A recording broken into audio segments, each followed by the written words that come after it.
So me and my friends, when we were kids, we used to play this game called Mr. President. And Mhm. basically the way it works is when you're walking in a group, it's less of a game and more just kids being kids. When you're Yeah. walking in a group, one person like puts their fingers up to their ear like they're listening to an earpiece. Okay. And then the last person that does that, like you do it secretly, and then the last person to notice is the president. And once everyone sees that one person isn't doing it, you say, "Get down, Mr. President," and then you tackle the last person who noticed.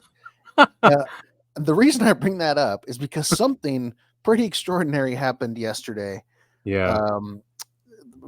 Former President Trump had survived an assassination attempt. Yeah, a serious one. This election season was already ramping up to be pretty wild. Now we're topping the charts here. We are, and it's going to change everything. It's going to change everything. And you gotta love the media. It's like, well, let's wait for us to assess the situation when we have a plethora of witnesses, of videos, of phones that are out. Did you see like when the shots were happening? People's phones were out instead of ducking. Like they're crazy. I know.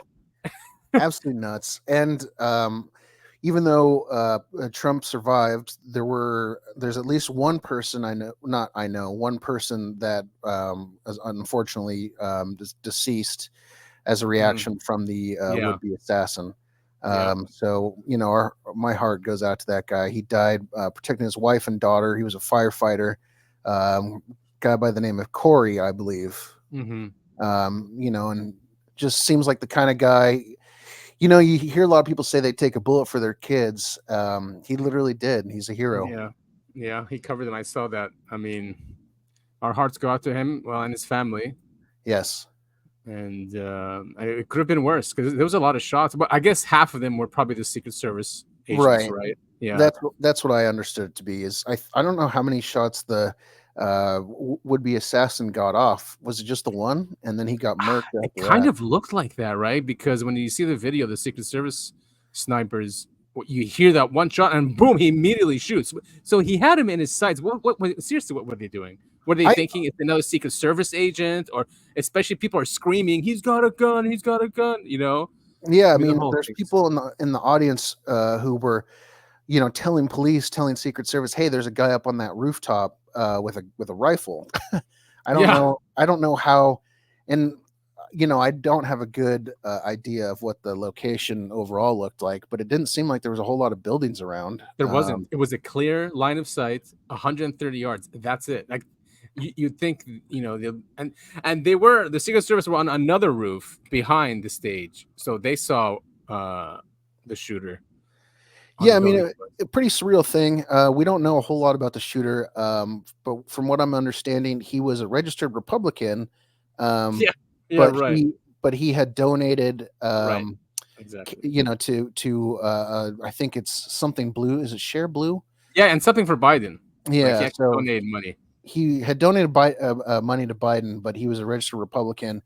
Honestly, it just seems like he was a crazy dude who believed in all the rhetoric that the media has been spinning for the last almost 8 years now. Right, and as we know, there's no such thing as a low gunman. These people are funded, armed, convinced. It was absolutely premeditated. There was a ladder that allowed him to climb up, so he scoped out the place, or someone scoped out the place before, to make sure that he had to know where the stage is. He had to know what building would have a clear line of sight. They found a ladder that would help him easily climb up there and then get on his stomach and crawl. That's when people saw him. Yeah, 20 years old. 20 years old doing something like that. Don't know his name. I don't really care to. Right. Perfect. I mean, regardless of what his true political affiliations are, we've talked about this on the show. The violence is never the answer, and all this is going to do is just lead to worse things. Oh yeah. There's no universe in which a potential assassination leads to something good. I mean, even if you're assassinating Hitler, you just know something worse is gonna. The pendulum swings one way, and then it comes back even harder the other way. So I mean, we're lucky that we're in the universe that he didn't get killed, because I think that would have ignited the Civil War or something. Yeah, I mean, or who knows? Who knows? It's an absolutely bizarre thing that um, we're living through this. I was just such when I read the news yesterday, like an hour after it happened, I was just like, "What is this real?" Like I thought it was a joke at first or yeah, something, and then watching all the videos and seeing all the interviews, the fact that it was caught live on television is pretty wild. Um, so nuts. absolutely crazy. But yeah, So it's going to just lead to a really hard push in the other direction. I mean, Biden already is not looking good with his latest gaffes about calling Harris Trump and Zelensky yeah, Putin. we'll play that video too, and then we'll also go through some of the Trump stuff that we can find, Yeah, I um, mean, if we have he time. was, this is probably just going to give Trump even more support because As that's the usual, way the world works. yeah, as usual. Everything they've tried to do to him, everything they tried to do, has made him more popular, and people supporting him even more. And this is the same thing. Yep. And especially that he's like, wait, and he's like, and he put his hands up. He's like, fight. Yeah, yeah, The guy and is you such a got the whole. marketer. He is a really good marketer, regardless of how he is as a politician. The guy does know how to market himself. Yeah, I mean, he got the whole crowd chanting USA as he's fighting his own right. secret service as he's fist pumping and getting the crowd going. That's pretty wild stuff. I mean, I'm not trying to you know Yeah, I know, go but full Republican here, but could you imagine Biden doing the same thing? I mean, the he would guy have can. ran in a second, He wouldn't have ran. He can't move. or whatever. It limped his way, or Yeah. carried away. He Without just doing that, though. Yeah, you want to talk about like low energy versus high energy. I mean, here's a perfect example of that. Yeah, and 50,000 people were there. Just absolutely nuts. Yeah. But anyway, we're going to cover that and a lot more on today's episode of Uncovering Anomalies Podcast. Yes, Uh, and we'll be. Oh, go ahead. Sorry. I was going to say this is episode 80, Yes, it is the big 80. July 14th, 2024, and we'll be covering the Turkish UFO incident today in Woohoo! depth, and then we'll move on. There was a lot of UFO sightings. There was also, you sent me that. It's funny. You sent me that link to that Mexican city that Mhm. says they're protected by aliens, and there was a UFO filmed, I think yesterday, from that Right city. there, huh? Yeah. So yeah, we'll go through that. Yeah, and lots of other UFO news, and then Trump. We'll go in there and just see what we can find and what people are talking about. It's crazy to watch these events happen on social media these days because no one even cares what authority. I mean, they do kind of care what the authorities say, but it's all crowdsourced, Mhm. and things are found out so quickly that it was never like that in the past. We just had to sit there and wait for the press release. Yeah, you'd have to wait for the papers to print the story the next day. Right. And the press conference, you have to wait for them to come out and say the press conference and answer questions. And, oh, we can't talk about that. But, the people now have probably more information than the authorities do because, Yeah. and plus they hide stuff. So before I forget, that is I Have a Need to Know, Adam. Hey, everyone. And I am Topher, which is now trademarked. Nice. How'd you get that? Lots of money and blackmail. That's the way to do it, cuz that's the way to do it. I'm glad you're hopping on that train. So anytime anyone uses the word Topher or the name Topher, they have to pay me 5 cents everywhere in the All right. world. Hey man, at volume, anywhere in the world, right? So at volume, Yeah. I mean, you could easily be making, I don't Oh know, yeah, I'll be a billionaire by the 10K end of day. this podcast. Trademarks are great. They're not easy, by the way. I've tried like 3 times. Really? Yeah, and they're tough. I mean, they'll go and they'll search other websites and say, "Oh, it's too close to this," and it's not an easy Man. thing to do. So I'm shocked, but no, I'm not shocked because the big companies always get it. Like I'm like I look at the Aldi, right? Yeah. It's okay, so it's like a for our listeners. Well, in Europe they know what Grocery it is, store. but now it's here. It's in California, so it's a German brand. Yeah. But they copy. They have their own products, but they copy big brands. And they have these names that look exactly like Kraft or something. Oh, they even like copy Costco Kirkland. I think it's called Kirkwood. I was just looks, going to bring up Costco. I mean, they don't Yeah. copy the brand names exactly, but like Costco's got Right. Kirkland, the Albertsons I always go to, they've got Signature, I think it's called. Right, Signature, right, and then Kroger is at Ralph's. No, but like they have different names for different products, and it looks exactly like a competitor. And I'm like, how do they get this stuff trademarked? Like, it looks exactly like it, and it's too similar, but they do it because they have Wow. lawyers. I had Yeah. I had no idea that was a thing. I don't think I've ever stepped foot in LD. Dude, it's so cheap, especially with inflation going on. It's easily 50% cheaper than anyone else. Well, that's something. I'll have to find an Aldi close by, maybe. I think in Tustin, there's one in Tustin. That's not very close by. Oh yeah, that's right. All right. Anyway, so moving on. So just an update from last week. I sent this to you, but I didn't tell our listeners when we were doing the Belgium UFO UFO incident or wave. We asked questions like, were there like transferring of nukes going on or whatever? But I did find something. Oh, great! Do you hear that?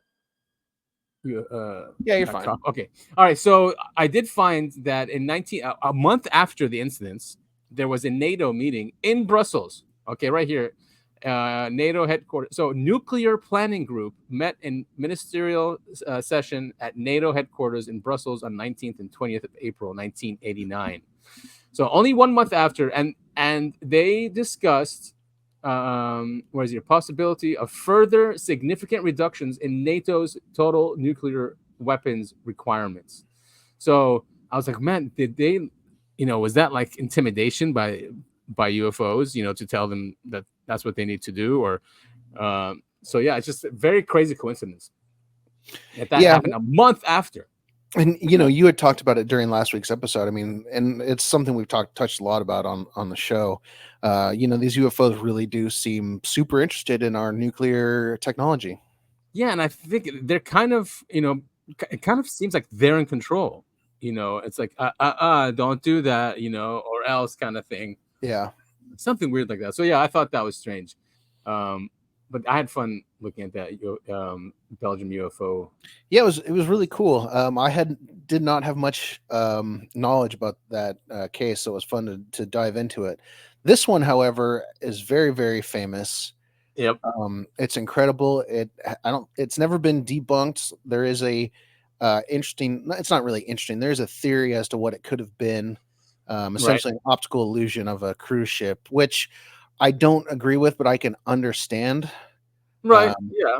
Because it's in the middle of the sea, right? And especially if you do look at the profile of a cruise ship as to what they're comparing it to, it does look very similar. And it is in the middle of the ocean, not the ocean, the sea. It was in the it was in the Mediterranean, right? The Black Sea. Is that the Mediterranean right here? No, that's not I was looking at that map. That's definitely not the Mediterranean. It's not. Yeah. So I think it's the Black Sea. Maybe. Wait. Does it say here? The objects in the footage have the structure of a specific material that is definitely not made up by any kind of computer animation, balloon, prop, model, or special effects used for simulation in the studio. That's the Science and Technology Research Board of Turkey. Tubitac. Yeah, Tubitac. So, all right. I guess it was over a body of water. That's all we're trying to say. It was over a body of water. It happened over many days. And cruise ships usually can't move very fast unless it was multiple cruise ships, Yeah, yeah, exactly. I mean, cruise ships, they cruise. That's the whole point. Yeah, it's not fast moving, but it wouldn't be in the same place, over a long period of time. And they were so zoomed in on this thing. So we've got video and obviously pictures of this Turkey case because it did happen somewhat recently. This was 2007, 2008. Yep. 2007 to 2009. I didn't realize 2 year period. Yeah. And it's officially called the Kumburgas. It looks like Kumburgers. Kumburgers. Kumburgas. Kumburgas. That's probably a lot more accurate. Yeah, Kumburgas case 2007, 2009. All right, so this is a great site. I like to get the ones that have everything in it, so we can go through everything. So what's the first video here? This is probably, it looks like it's a news clip. Sightings over Turkey part 1. Oh wait, this is 15 minutes. All right, so we don't have to go through all of it, but maybe we can if we can just get to some of the more popular footage. Sea of Marmara. Between 2007 and 2009, there were many UFOs reported across Turkey because they probably were getting their nuke program going. Yeah. Sightings continued for several days and nights. So it wasn't this 2007 to 2000. Okay, the whole wave was 2007 2009. Yeah. The most famous one was just over a few nights. Yeah. Several minutes of detailed video was taken. Here is what happened. Here's what happened. Hopefully, it goes straight into the footage. Yeah. Never before seen footage of UFO Nope. sightings this year are being shown at a conference in Pontefract. Tell me about this footage and why you think it's important. Well, this extraordinary incident took place in Kumburgaz in Istanbul. It's a compound in Kumburgaz, and it was witnessed by many people who live in the compound, and it was filmed by the security guard for almost 3 hours within the period of time, like 2.5 to 3 months. And the footages are so interesting and so amazing because we don't just see the lights in the sky, we see in the close-up the outline of the object. Very clearly, the structure of the object is so clear, and also in June 12th dated footage, the UFO puts a show and it turns its lights back and forth again from one side to another. This is amazing footage. And it's been analyzed, the whole footage has been analyzed from our scientific board for 2.5 weeks. It went frame by frame, went pixel by pixel, and this is 100% genuine footage. Wow, that's really zoomed in. 3:54 a.m. Man, they love this to be the witching hour. Yeah. I think the witching hour is 2 to 4, but yeah, here's a bunch of different photos of the event. I mean, they were seeing this during the day, they were seeing this during the night. Very, very wild stuff. Here's July 2nd, 2008 sighting. And these cameras are camcorders. Wow.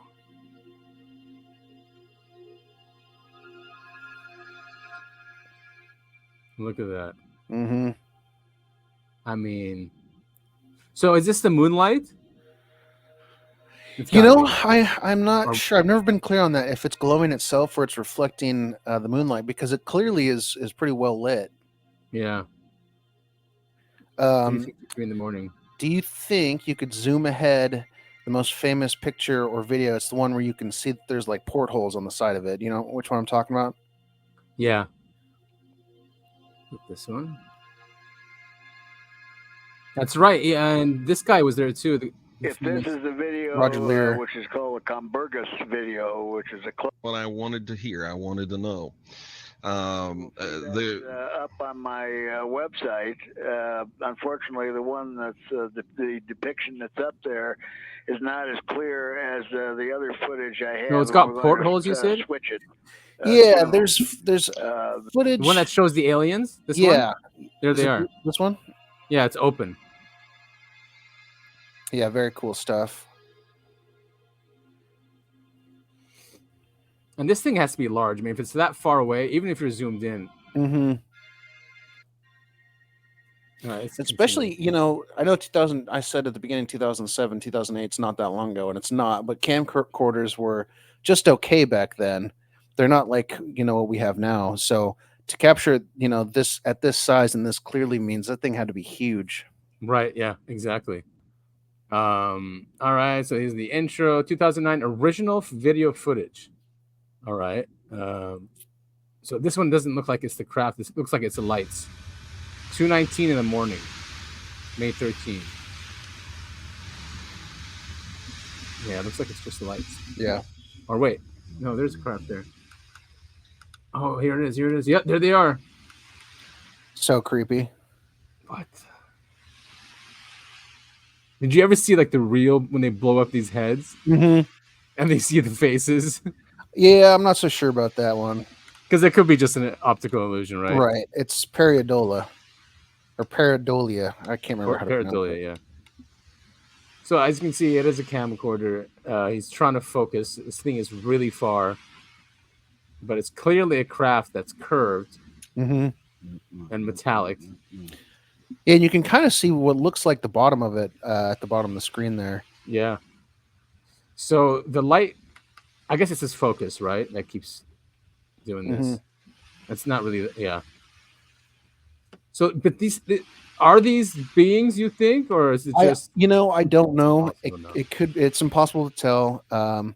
It could just be, the brain trying to see what they want to see, because like you just said, it's clear, it's not completely it's not clear, it's not completely focused. Yeah, And so and plus those would be huge heads, yeah, that's why I don't right? yeah. Yeah, I mean, those would be some real big aliens or something. I don't really know. It's what's crazy about it is it's clear they don't care that the guy is taking a video of them. It's not like, I mean, what we've seen in the past is that they notice when they're being filmed or being watched, and they cloak themselves, or they zip off. Yeah, so it's strange to see that there's allowing this guy to film over multiple hours. All right, so this is the same one. Yeah, I'm really interested now to see if the moon was out, because if it's glowing by itself, that even adds more to it. Mm-hmm. Although, people are saying it could be the front of a cruise ship that's lit up, right? But why is only the top lit? I don't know. Well, if you think of a cruise ship, it's not like the bottom of the boat that's in the water is lit up. Yeah, right. And are they curved? Like if this is a ship that's coming straight at you or something. Yeah, I don't know. I mean, it's tough to say. I don't know if anyone has looked into if there were cruise ships in the area that day. Yeah, they did. I remember reading a really long post about it. And there was, but not in the exact same area. Whoa. What did I do? Okay, so now it turned into lights? Is this the same? The last one was May 13th, right? This is May 15th. Okay, so this is the next day. The thing about lights is, especially in the ocean, it really could be anything. It could be a fishing boat. Mm-hmm. I guess that is weird. And so this is at almost 5:30 in the morning. Yeah. So it looks like he's holding his camera up to a telescope or something, yeah? Right? Yeah, I think he did use a telescope. What is he doing up at 5 in the morning? I don't know. If I saw that at 3 in the morning, I'd be up for days. Yeah, especially if you have clear footage of it. I wonder if this guy got paid. Got paid in exposure. All right, what's this one? Here it is. Oh, it really does look like it's something like someone, though, huh? Yeah. Anyway, I mean, it's pretty much the same thing. Yeah. Still really cool footage. Crazy that it's now the most recent thing was May 17th. So, I mean, this is definitely over the course of a few days.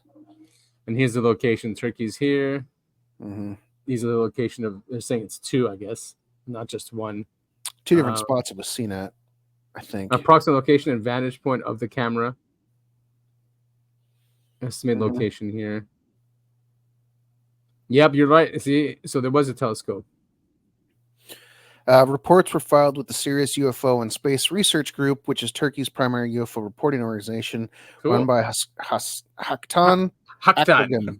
Also, the videos were analyzed by the Scientific and Technology Research Board of Turkey and TUG National Observatory, which are both sponsored by the state and highly influential. They reviewed the originals with the goal of finding evidence of forgery, but interestingly came away with results that actually supported the authenticity instead. The original film cassettes have also been studied by people from Japan, Chile, Brazil, and Russia. After several attempts so far, nobody has been able to successfully demonstrate evidence of a hoax, fraud, or manipulation, leaving the case still unidentified. That's 2008 sightings and video footage. So the previous year, a number of sightings took place between May 22nd and September 28th of anomalous aerial activity. Yeltsin worked the night shift near the Yeni Kent facility, located on the shore of Kumburgaz, which gave him a good vantage point. But when the sightings started to take place, it began catching the interest of the local residents, and more people began to take notice. Similar to 2007, the 2008 sightings were discussed in the Turkish national media, even on CNN, while soon gaining interest from the local Turkish scientific and astronomy community, who ended up analyzing the footage. There were different individual segments over a 3-year period. Posted below are the most significant ones in a condensed format. However, a link is provided for the longer footage. So wait. So what we watched up here is 2009. All right. So a year before in 2008. So it's weird. So it can't. All right. I'm not saying it can't be like a ship, but they'll be able to recognize if it's a ship. Yeah. All right, so this is 2008, video 1 of 3. Sea of Marmara. That's what it's called. Oh, there's the moon. Okay. It was a full moon. Nice. That makes sense. That's why it's well lit. Yep. What are they, soaking up the moon? Who knows? It is just sunlight. I'm sure someone has stabilized these videos. Oh, yeah. But I mean, it's the same object on a much, different date. Yeah, exactly. May 27th, 2008. A year before. Now, they should have. Did they do any investigating of the body of water where that approximately is? Throw a little submarine or a drone down there? Yeah, that's a good point. Yeah, they just surfaced instead of them coming from somewhere. It's just surfacing. Or they're they're interacting with something underneath the water. Yeah, base possibly. The Sea of Marmara. Okay, we should look into that. There's a base. Let's go there. Or something. Let's go. Because I know. Let's go investigate. Yeah, the Turks would definitely question us. Oh yeah. What are you guys? Their accent sounds like it's like Urdu, like Pakistani. It sounds like like that. Nice. Yeah. All right. Anything else going on here? Basically the same object, Mm-hmm. and he's zoomed in a lot because you see nothing here. Right. And now lights again. It is interesting that in both of these cases, it's the same thing where you have this odd-shaped object in the night, and then come morning, it's those orange lights, dotting the horizon. Yeah, maybe the cloaking wasn't working or something, and didn't know. Or the charger light was showing that it was full. All right, so that's part 1, and then part 2, it looks like it's the same thing. So this is that's the bizarre thing about this is it really is the same thing. It's a little brighter, but it's still that same shape. The dull gray. Mm-hmm. And he's talking. I did read some comments. Did he say anything of note? The what? Did he say anything of note? Well, they said that he sounded sincere, and his commentary was just like how everyone else would react. So it was nothing over the ordinary, out of the ordinary. So June 12th. He didn't react like that guy whose video we played a few months back where he was, oh, look at you. Come hang out. Stay for a while. Oh, yeah, that guy. He was so peaceful. He's like, thank you. Peace be up. All right, so this one's a bit different. Yeah. Same shape, though. Same kind of bizarre footage. Man, I can't get over how weird looking it is. Exactly how alien it is. All right, what's this now? Same thing. It's just not zoomed in. Oh, okay. Oh, is that the moon? All right, you're right. And see, so once the morning comes by, then it's just a string of lights. Yeah. Now it could be also because fog. Yeah, it could be. I'm not sure. But it's the same location, and now it's just lights. Very strange. Very, very strange. It really is. And again, I think the fact that it's in the same location for a few hours makes it not a cruise ship. Right. The next day, a glowing ball of orange-red plasma type light is motionless in the sky for several minutes, leaving a bright reflection. Yeah, dude, there's got to be something in the water. Mm-hmm. Has to be. And, I don't know if they're still having sightings there or they got rid of whatever was there to begin with. Yeah, maybe this was them, shutting down the base permanently. Yeah. July 2nd, 2008. So it's the same one, still there. Same with the lights, man. Yeah, and that one is cool because you can see it's reflecting off the water. So yeah, it must be pretty low to the water there. Right.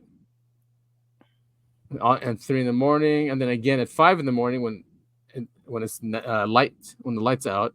Mm-hmm. We just see lights instead of the actual new upload. 20 interesting parts. All right, they're probably the same. Turkey witnesses. Oh, well, let's see what the witnesses say. I'd be interested in that. En el complejo turístico Kenny Kent pudimos encontrar algo. We're gonna have to do it like last week. You gotta start over. We went to the tourist complex Yenny Kent to find the people who accompanied Yeltsin Yalman, the cameraman. Yeltsin. The single man who filmed extraordinary evidence. And that's weird too. It's just one guy. Demonstrating the authenticity of this case. All right. All right. Haktan. These are some of the people who saw it. All the kids witnessed the UFO fly over the water. All right. Maybe I don't have to pause. Yeah, I don't think so. It's slow. Yeah, it's slow enough. This is the compound just here in this place by the beach, is where Yeltsin Yalman shoot. I'm assuming where he filmed. Usually they appeared over the sea here and went upward silently to finish around this place, then headed towards the city. It's a shame no one got that part on camera. Yeah. Many people saw it fly over the housing complex here, and one of them here is going to talk. Really? Witness. The first time I saw them between 3 and 5:30 a.m., but not every night. I have been witness to this as they had their lights on.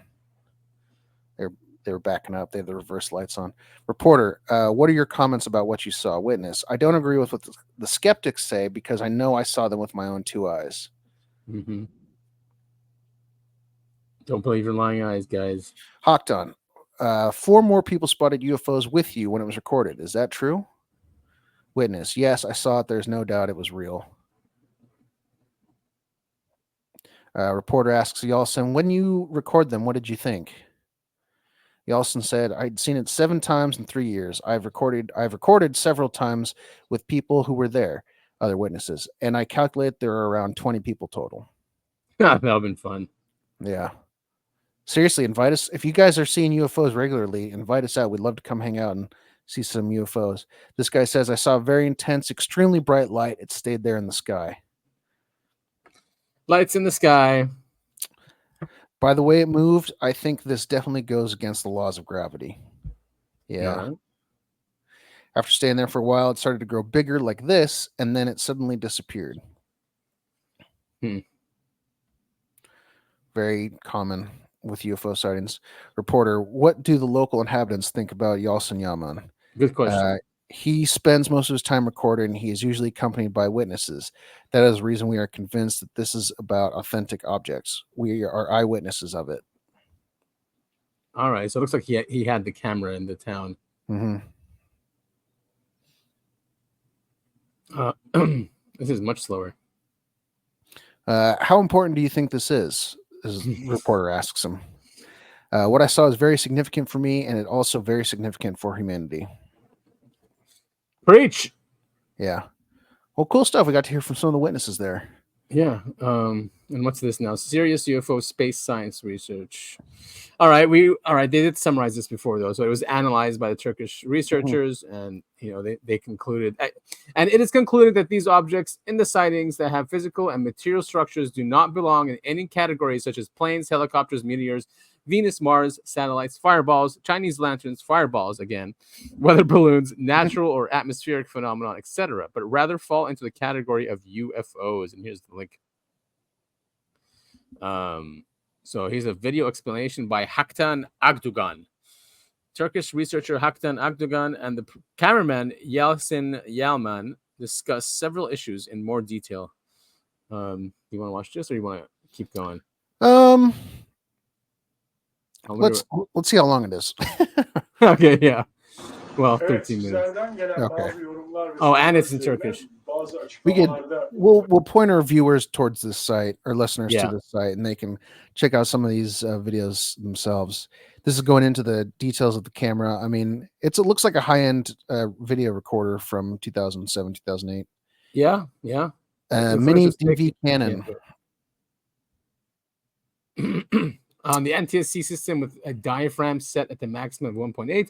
It's a 3 CCD, 20 times optic, 100 times with a teleconverter mounted on a 58 millimeter adapter. The teleobjective is a Sony brand VCI HGD 1758 model lens times 1.7. So cool. I mean, yeah, like you said, it was high end, and he used a teleconverter, so he can really zoom in. Mhm. And he maybe didn't expect someone would have something like that. Yeah. I'm sure the Turkish military does. Yeah, So that's not just your regular average Joe. right. So it looks like there was another sighting here on May 14th in 2009, so a year after this. During the 2009 International UFO Congress held in Istanbul, the following sighting occurred. A crowd of onlookers watched a glowing ball of light maneuver near cloud level. It was that night and into the morning of May 15, 2009, when more unknown objects continued being seen and filmed over Marmara. Marmara. Do you Marmara. think that's like a show for like the UFO? You know, Congress? it could be. One of my favorite UFO cases is the one, or I guess abduction cases. The Coronado Group abduction, where there was a bunch of UFO. Have you heard of this one? Maybe It happened in California. Yeah. What happened? A bunch of people were attending a UFO convention, and they all got abducted from their rooms. What? I didn't know. I don't know about this one. How do you not know? That's like really famous because Bill Clinton was staying at the same hotel or something. That's bizarre. So, and they all got abducted. So they woke up the morning after it happened. Of course, had no memories of it, but they were all feeling sick. Some of them woke up in really weird positions. They had marks on their bodies. Some guy's ear was bleeding, and then another guy's lip or chin or something was bleeding, and they couldn't figure out how they were all sick and injured. And then they went and all had what's the thing? Not therapy, hypnosis. Oh yeah, hypnosis done on them, and they all had been abducted as a group. It's a pretty cool story. It's a lot of fun. We should look into it then, maybe. I have looked into it a lot. I'm surprised. No, I mean like for the show, like because I don't know about it, so I'd like to get into it. All right, cool. Yeah, maybe we can do that one next week. Okay, cool. So yeah, and then what also comes to mind, there was another one in the 60s. In Edwards Air Force Base, scientists gathered there for also like a symposium at the base, but then UFOs showed up, and they thought that they must have been putting on a show for these scientists. So I think there is an element of that with the phenomenon. Sometimes it just likes to put on shows. And if we want to, like me, if you subscribe to the we're half the phenomena theory, if you get enough people in one location with the same energy, essentially asking for UFOs to show up, you may not say, "Hey, UFOs, come here," but when your mind is open to it like that, they as a way in. Right, exactly. You're open to it. So I guess this happened then it was that night and into the morning of May 15, 2009, when more unknown objects continued being seen and filmed. Remember, okay, so the new Turkey UFO has surfaced. It was taken on May 14th, 2009. This is the one with Roger Lear, right? I believe so. And for those who don't know what Roger Lear is, he removed alien implants from people. God, this footage sucks. Where are they? Where? They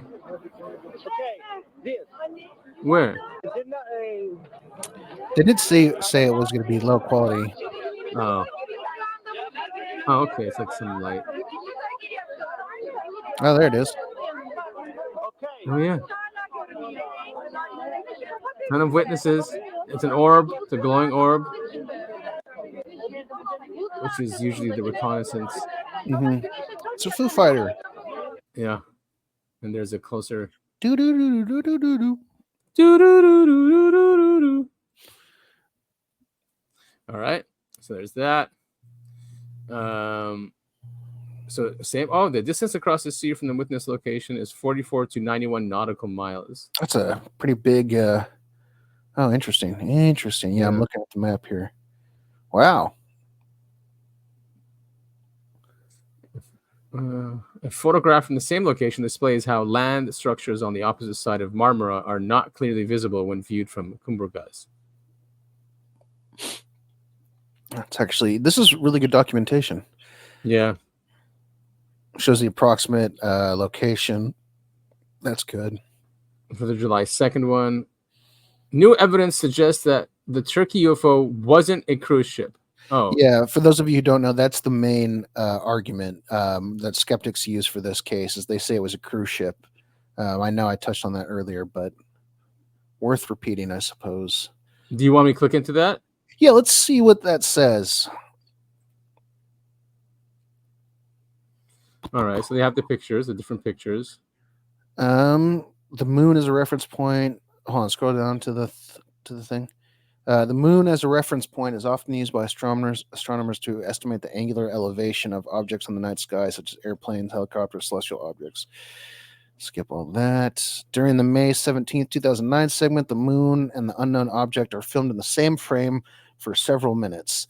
This can be used to see how far the object was above the horizon. It could theoretically decide if it was too high in altitude, or if the object was on the horizon, it could support the cruise ship theory. The results are posted below.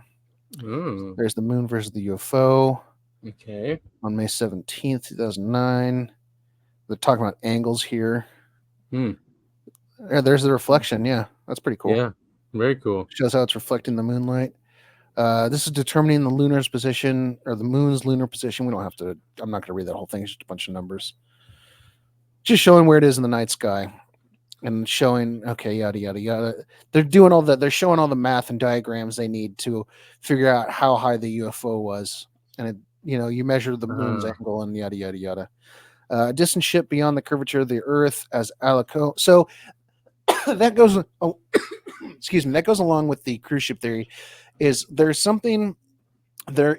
It's a true phenomenon, and I don't remember what it's called. But when you when they float or something, it looks like things are floating, and it has to do with, I don't even understand how it works. It's something in the atmosphere inversion or something, right? When it's hot and cold. Yeah, it's a real phenomenon that is proven to exist. It does happen, Right. where you look at something really far in the ocean, and it looks like it's floating above the ocean because light and atmosphere and gravity and quaaludes, and I don't know how it works exactly, but it is a real phenomenon. But so that goes in with the cruise ship theory, is that it looks like it's higher than it is because it's that same atmosphere inversion or whatever the hell it is.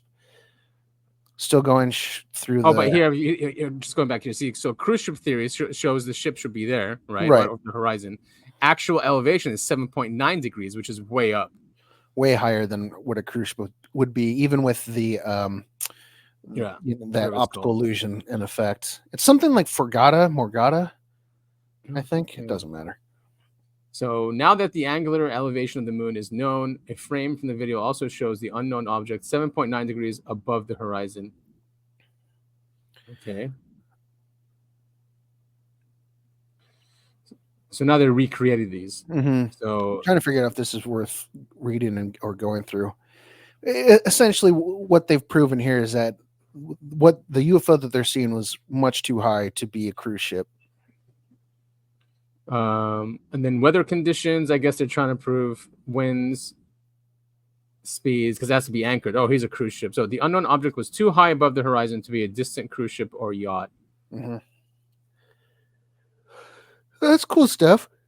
Yeah, it is. All right, but let's go back to the other one. Oh, and here the ports. I remember that. Oh, there's cruise ship. Marina is hidden from view. So more things to prove that the cruise ship theory is incorrect. Right, because here's the port here and here's the witness here. The marina used for visiting cruise ships is the port of Karakoy, but that is in the Bosphorus Strait, which cannot physically be seen from the witness location.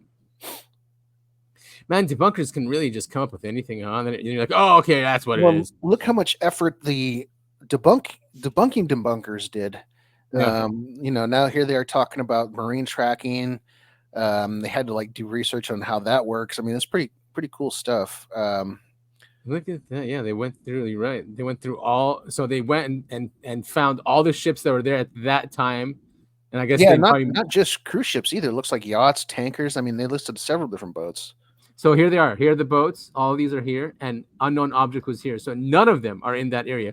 Right. What are the chances where this thing is right here? Well, I guess it wants to be far away from all these ships. Yeah, I was going to say, I mean, chances of it being far away from everything, I would imagine, are pretty high because they don't want to be hanging out around a cruise ship.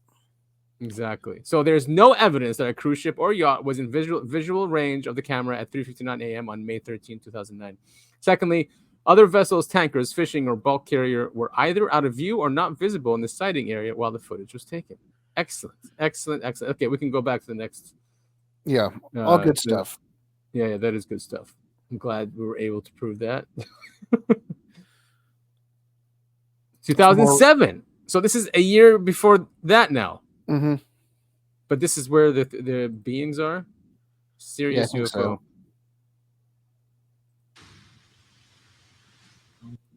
All right, nothing new, but kind of. I love the shape of it. Mm-hmm. So, do you think it's like a classic saucer shape? Oh, yeah, I think so. It sure looks like it. And I guess this is some orb. Oh, wait, go back. Right there. That's the one. No. Sorry, go back, like straight down. All right, keep going. That one right there. I think that one. Yeah, like right around there. That's the image I always have in my brain of this sighting, where it's like kind of greenish. Yeah. So if it wasn't for the moon, he wouldn't have seen this. Right. So even a year before, all those videos we just watched, people were still, and it's still the same shape, same looking thing, and same location. Same location, yeah. You'd think the government would go down into those waters and figure out what's happening there, or they know, and maybe it's they took permission from them saying we're going to anchor here. Yeah, for exactly. Years. They've been told, "Hey, leave us alone. We're going to be parked here for a couple of years." Right. And watch your people. Do you guys validate parking? Maybe the unearthed. Ooh, look at that color. Nice. Maybe the unearthed Göbekli Tepe. There it is. When was that? When was that found out? Ooh, good question. I have no idea. Ooh, I'm going to. I'll have to rewatch that episode of the Y-Files. When was Göbekli Tepe discovered? There it is. 1994. Wow, that was a long while ago. Yeah. But still fairly recent, though. Yeah. All right. I think this is probably the best documented case of a craft. And it can't be debunked. And it helps that it was somewhat recent, so we're not trying to find, like, that's the problem with Roswell nowadays is you're talking to descendants of people who were there at Roswell, not the actual people. Right. And then they're always saying, well, we were working on very advanced stuff back then. Mm-hmm. Just not anymore, I guess. Yeah. Tubi Tech released their analysis on national television. All right, we read that they didn't find any hoaxing in those videos. What's interesting is it looks like they came at it believing it was a hoax at first. Yeah, exactly. Which is really cool. So they came in with the opinion it was a hoax, and normally that means no matter what they're going to say it was a hoax. But they left going like, man, we can't figure out what this was. It wasn't a hoax. It wasn't faked. Yeah, and this is their report or a summary of the report. 2-page Tubi Tech report. May 15th, day and night similarities. So what are they saying here? The May 15th, 2009 video begins while it's dark outside at 4:59 a.m., then continues to film until after sunrise at 5:32 a.m. With the camera facing the same direction, we finally see the horizon and more details on its location. For an unknown reason, what previously appeared as a metallic oval craft is now 4 orange lights in a semicircle. One speculation is that it's a plasma effect caused by the craft changing configuration or a reaction to the sun in different environments. When combining the shape of both the day and night objects, the similarities are interesting. It may be a possibility that it's one craft and not 2 objects. There has yet to be any further explanation. Yeah, I still think it's one craft. Yeah, me too. So there it is. They're matching it. Mm-hmm. So yeah, it must be some plasma because if it is an anti-gravity craft, it's going to generate plasma, and then probably at the highest points, that's what it's going to glow, and it looks like different lights. I've seen those over the Pacific. These things. Yeah, it's pretty common. That's probably why when you see lights in the sky, there's no object. You're just looking at the lights because the rest of it's cloaked, but it's that's what's coming off of it. What's this? Turkey UFO changes. Witness films this. So what? It morphs? I think it changes from the full thing just the lights floating. Oh, like immediately? Or no? Okay. No, I think it's no. I don't. I think it probably fades into just those 4 lights. Yeah, you're right. You're right. Very cool. Mm-hmm. Very cool. And again, it doesn't seem hoax because you'd have to know all that information. That was Roger Lear up there. Do you want to talk? You want to listen to him? Yeah, let's see what he says. He was on Coast to Coast with George Knapp. Yeah, that's what happened. On the internet, there is a video from 2008. Now, this video, some people say it's hoaxed. Some people say it's the real deal. I don't know whether you know or not, whether it's the real deal or not, but it certainly is one of the best videos we've ever seen close up of what purports to be a UFO. Do you know anything about that one? It's supposed to be from Istanbul, Turkey. If this is the video, which is called a Comburgus video, which is a close-up of a craft, in fact, so close that you can see the occupants, it is 100% real, and I was there as that was filmed. Okay. That's what I wanted to hear. I wanted to know. Up on my website, unfortunately, the one that's the depiction that's up there is not as clear as the other footage I have, and we're going to switch it soon. The one I have is the clearest footage of it. Also, I think the audience would like to know that footage was taken by the Cirrus UFO organization to a university in Istanbul, and their optical physicists went over that with a fine-tooth comb, and it was on all the major television broadcasts in Turkey that was the real McCoy. There was no faking. There was no trickery of the camera. There was not an aberration. It was not a frisbee. It talked about the reflected light off of the craft, which was coming from the full moon, and that the areas where you see the occupants are some kind of a backlighting. Okay, now you said you were there when this was filmed. How close did this thing get to you and whoever else was there observing it? Not as close as you might see from the footage. We were on the beach and filming out over the water. And what we saw is something bright that was under the moon. So let's say the moon was the size of a dime. This would have been the size of a flashlight. And we were more interested at that point in the moon than the little bright light that was under it. But the camera that we were using had a 400 millimeter lens on it and an electronic doubler. So as we pushed on the craft, which means focused or on the craft, it got more clear and more clear and more clear. And when we centered on it, those are the shots that became famous. Wow, look at that thing. Were you astounded when you saw the video? Oh, yeah. You can hear us, the exclamations being made. It's up on YouTube. It's been up for some time, but you can hear the exclamations made both in Turkish and in English for those of us that were standing there, because we were looking at it on the monitor for the camera. How many people were there? Oh, at that point, we must have had between 6 and 8 people. Cool. Very cool. So Roger Lear, unfortunately, I think he passed away during COVID, I think. Oh man.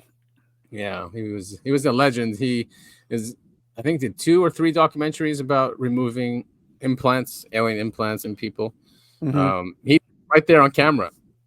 Of course, many people said he hoaxed it. You have those people. Of course. And that he was crazy. So let's see what else we have. The barking dog. Why is this? Notice the barking dog's reaction. Hold on, what's the paragraph above it say? Oh, never mind. I thought it would be having to deal with this video. Okay. Sounds like I'm sure the dog freaked out when. Yeah, when it was. But if it's far away. But anyway, let's see this video.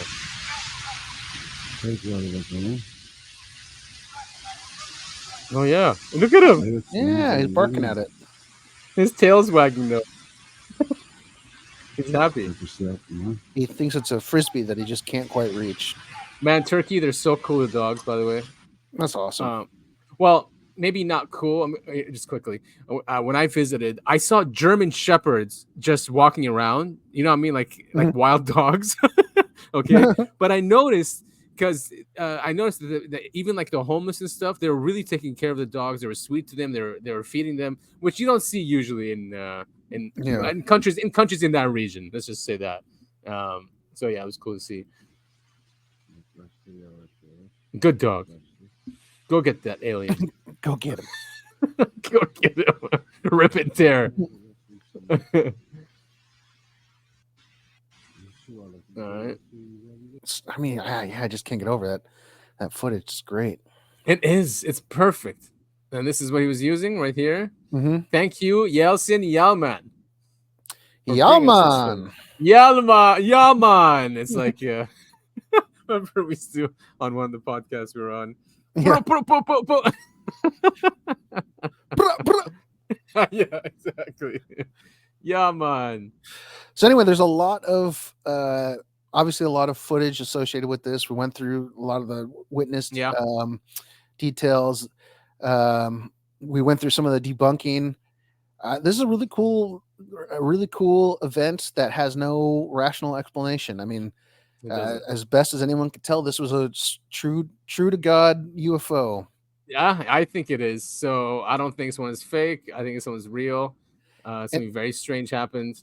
Yeah, and I think what makes it real for me is how freaking bizarre it is. This UFO just shows up for a few days, a couple days, once a year for 3 years straight. 2007 was May or March, and then it was May again, and then it was June. I mean, something's going on out there.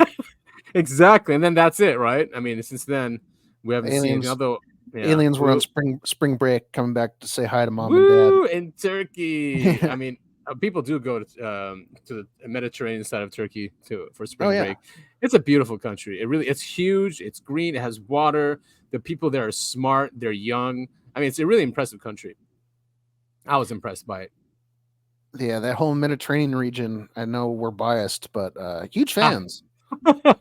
Yeah, and well, Istanbul is crazy. I mean, it's way too hectic. I think it's 20 million people there. The traffic, the noise. I mean, it is hectic. Yeah, but the food is so good. The food is something else.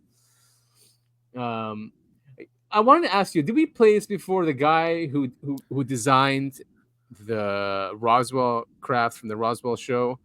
He did an interview where he researched it, and basically, it's not a disc; it's a winged craft. I hadn't heard that. I don't think we talked about this. Okay, so Roswell UFO crash was not a disc. It was a winged vehicle. Ben Rich, former CEO of Lockheed Martin, agreed. It was a Rosetta Stone, the holy grail of aerospace design, according to William McDonald, concept designer for movie Roswell, 1993. William McDonald worked with Testor's company to design an authentic model based on that's just Aurora. Craft. Yeah, exactly. 1993. Or the B-52, or the B-52. The B-2 bomber, right? Right. And these things here, I mean, Lockheed Martin just released a video this year saying that they have metamaterial like this. So weird. Obviously, it's from this craft. I was hired as the concept designer to the movie Roswell. And after completing that assignment, I decided to find out what the real spacecraft and the real bodies looked like, having nothing to do with the film. My research took me into a 4-year journey of interviewing military officers and other researchers who supplied with me the data that I needed to do full forensic composites of what the flight crew and the spacecraft looked like that crashed at Roswell on July 4th, 1947 at 11 o'clock in the evening. Much to my surprise, it was not a disc. It was a winged vehicle, a wave rider, one of those lifting body transatmospheric, high-speed recon type of vehicles. It was amazing what we came up with. It was extremely unique. We found out many years later that everybody, including Ben Rich, knew that this vehicle had been the design Rosetta Stone, the holy grail of aerospace designs. We found that inside this vehicle had microprocessors that looked like the neuroganglia tissue that you see in a human brain. The entire vehicle was found to have biomorphic characteristics, those being called biomimetic or biomimicry. This vehicle, when by itself, exhibited artificial intelligence, but when you plugged all 7 flight crew members into all 7 flight crew stations, you had an interface between their physical bodies and the neurological structure of the spacecraft, which was exotic metal and non-organic components, mostly crystalline metals in exotic mixtures. That way, the vehicle became, in essence, akin to a living being with multiple brain nodes. Very cool stuff. I mean, we also have talked about that on the show, about the UFOs themselves being some form of life. It would have to be, right? I mean, if you're gonna go at those speeds and then interstellar or interplanetary, you'd need something that is also aware, or that can react as a living, functioning being, right? Because I don't know, you can't have mistakes. Well, see, the last part of your comment there, I think, shows the opposite. At least for humans, is that's why we rely on computers so much for everything, because computers, if you program it to do something, unless the programming is faulty, it does the thing. That's why our International Space Station is not some sort of humanoid creature thing. It's machinery. Right. Yeah. But it is interesting. Had some form of limited intelligence until you plug it in, or you plug the beans into it, and then it becomes a full-fledged creature. That's pretty wild stuff. That is crazy. I love that. That's cool. This is Malmstrom Air Force Base incident. So we all know Robert Salas. He's been talking about this for a while. He's one of the guys who manned the silos, but he was talking also to Fred Mywald, I think, which is his boss. I guess he's a colonel or something like that. Does it say here? Mywald. Wait. Colonel. Yeah. Yeah. So he's the colonel. Debriefed about the incident in Malmstrom Oscar's flight. Malmstrom, is this the one in Montana? I don't know. Mywald confirmed that shortly after the malfunctions occurred, a 2-man security alert team was sent out to one of the flight's missile silos to investigate a tripped alarm there. Upon approaching the site, the team saw a second or the same UFO hovering near it, whereupon they became frightened and quickly returned to the launch control facility. They're like, screw this. Not very good soldiers. No, I'm just kidding. Yeah, what are you supposed to do? Shoot at that? I guess, yeah, shoot at that. Yeah, shoot them. All right, I think hopefully the audio is good. All right, here's the no, it's not. I remember receiving a call first, and the security guard said, I've seen some UFOs up here flying around. Can you hear it? I said, Can you hear it? Kinda. Can you turn it up a little bit? I think it's the most. Yeah. Well, we'll just have to be extra quiet. All right. I didn't believe him. I kind of hung up on him, and then a little while later, I don't know how long it was, maybe 5-10 minutes, maybe longer. They called back, and the guy sounded real scared. Said there was one just outside the front gate, and he also said, I recall, that one of the other guards had gotten injured in some way. I don't think it was from the UFO. I think it was from trying to climb the fence. Whoa. Like that. And then I hung up, or he hung up because he had to go. His guard got injured, and then I believe you were either getting up or I woke you up, and then some of our missiles started shutting down. Is that right? Is that about how you remember it? Right. We had security alarms and problems at a couple of the sites. Yeah. Okay. Okay. Well, I'm sure glad I found you. Awesome. So we have confirmation there, because people, of course, are saying Salas is crazy and he made this stuff up. So him calling the colonel of the base, confirming it, is huge. Mm-hmm. So Mywald passed away in early August 2012. The big C got him. Yeah, it's a bummer. And here's a great footage from Timothy Good, who wrote Above Top Secrets and Earth. You know, we talk about Earth a lot on the show. I've listened to that audiobook like I don't know how many times. So here he talks about the phenomenon, and there is an alien force behind the cover-up, is what he's saying. I'm starting more and more to believe that they are behind the cover-up as well. It's not really up to our government or humans, that the phenomenon itself wants to remain hidden, and when it's ready, it'll reveal itself. Or maybe never. Yeah, who knows? Or a lot of people think, you know, their whole point of existence is just get humankind questioning, or get us to open our minds. And or like we're an experiment, and if we do know, then it ruins the experiment somehow. Right. So who knows what the experiment is? Something to do with consciousness, maybe good and evil. Maybe if there's no proof of other beings, then there's no proof of God. Then people, you know, do they become atheists and then become immoral? Or I don't know. Who knows what it is? Something we don't know about.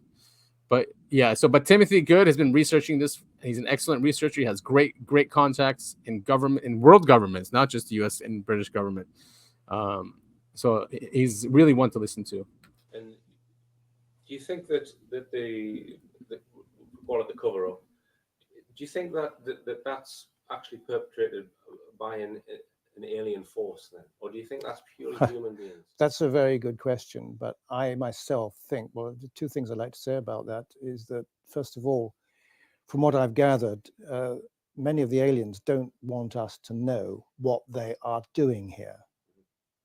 And that's kind of understandable. And they could take retaliatory action if, say, those few people in the United States government wanted to start talking. And it's quite possible they've done that already.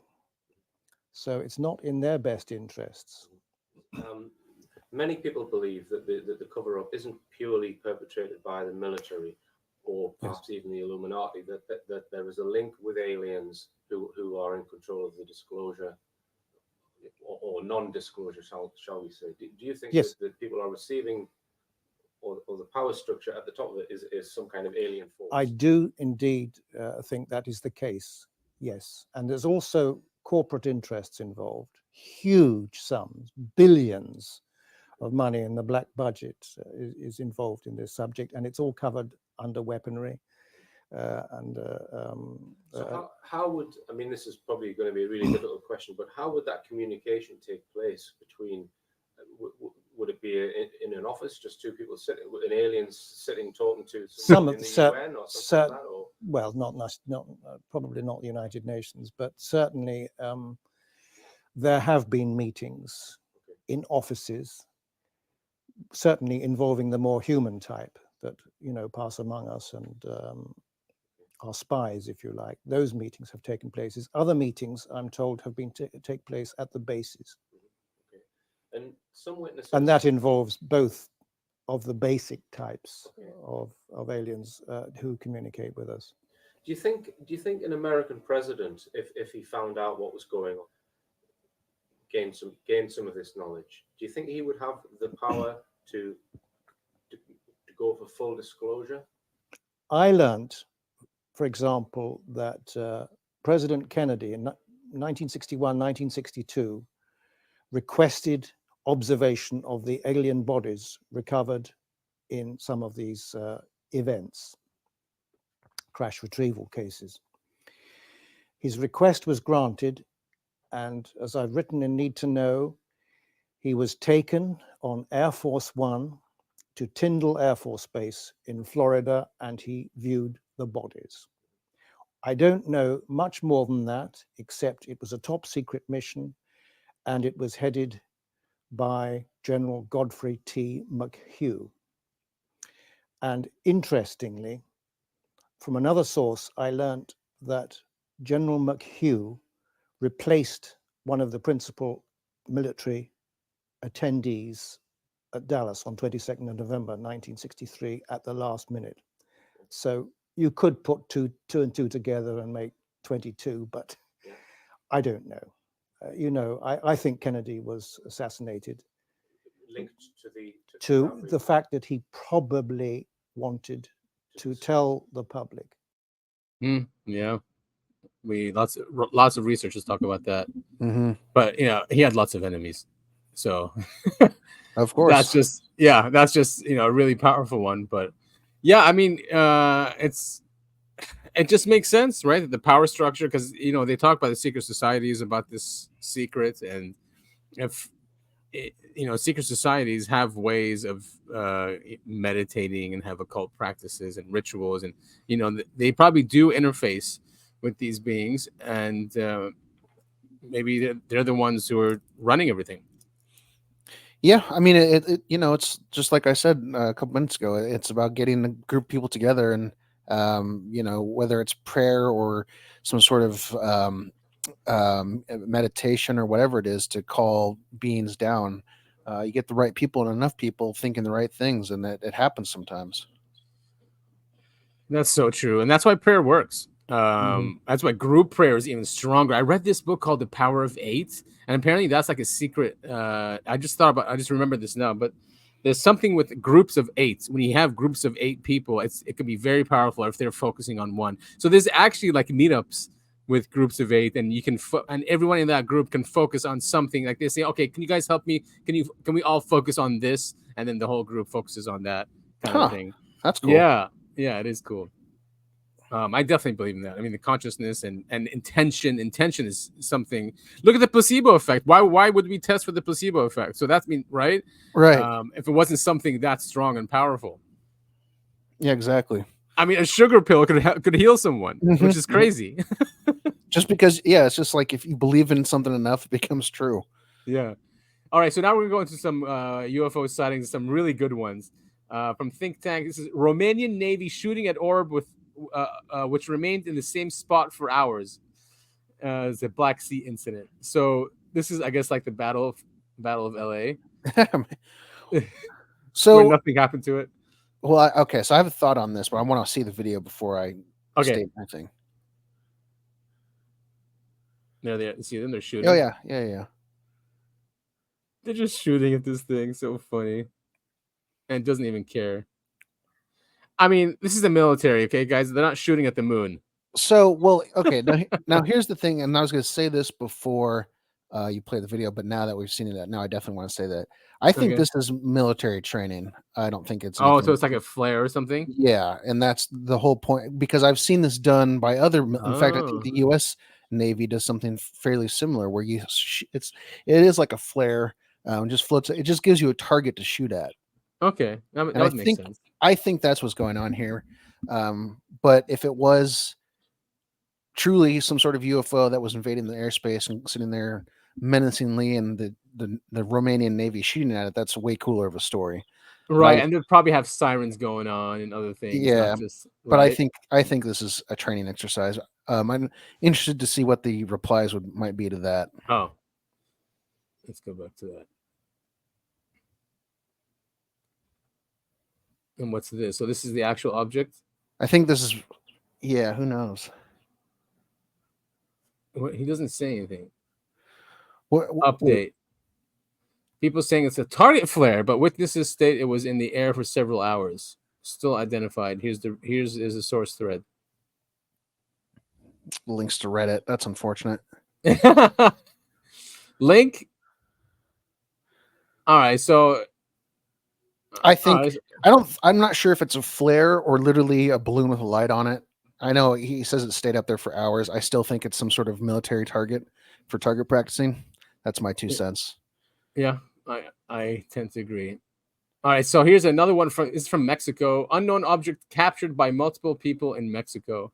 Yeah, this July one is 7th. Wild. And I can confidently say that I don't think this is a target flare. Oh, it's blinking. Hello, humans. Very weird. There's not a. Whoa, behind the trees. All right, yeah, so it is moving. I was gonna say it looks like the top of a pointed tower. You know what I mean? Like yeah. a skyscraper. But the fact that it's moving obviously means that's not what it is. Is this from a different angle? We had sneeze. All right. This must So be. yeah, this is. It doesn't say. Yeah, it's got to be a different angle. So someone else took this. It does look like it's above a city, but not a city with skyscrapers. Right.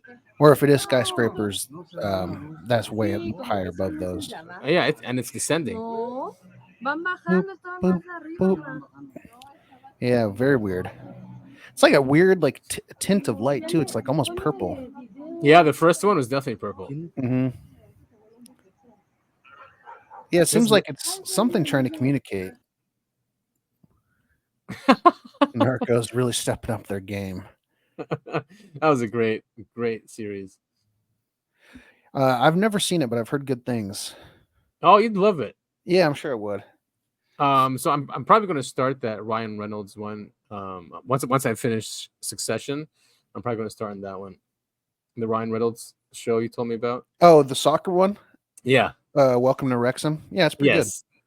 Right, yeah, it's great. Yeah, so I sent you this article from Vice, a couple years old at this point, but it's still a cool story. Inside the Mexican city that believes it's protected by aliens. Legend has it that the cities of Madero and Tampico are protected from hurricanes by an alien base called Amupac. Crazy. I love that. Yeah. So they were talking about this. This story came in November 16th, 2022. Tropical storm Carl was forming a few hundred miles from the coast cities of Madero and Tampico. But one of the locals, a 71-year-old woman named Beatriz Garcia, said she wasn't worried when she saw the news. She said, the aliens are going to protect us. This is what I believe and trust, that they exist and that there is a base. And this is not this is a common sentiment held by a lot of people who live in these towns. That's so nuts.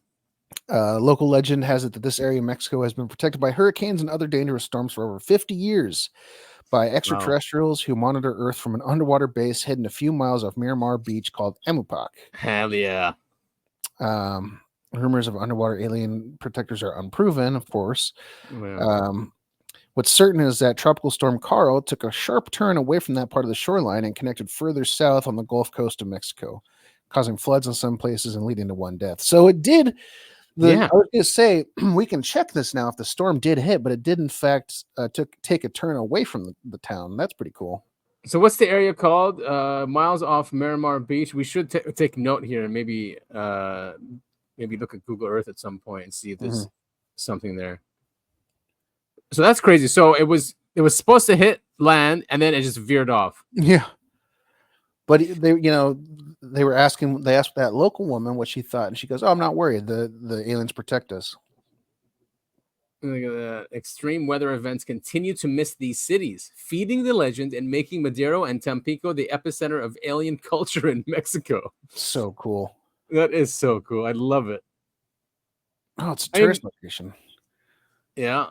I mean, many people say that, the planet's protected. Like, don't even worry about asteroids or anything like that. Or, we'll even see like even nuclear fallout, or even, when nuclear reactors melt, that kind of thing.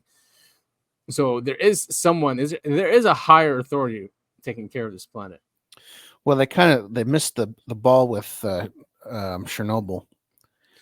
Yeah, that is weird, huh? Like they do, but you think that they let things like fail on purpose? Maybe. Who knows?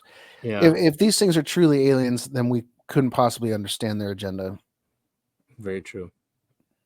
All right. So she's talking that she saw flying saucers in 1967.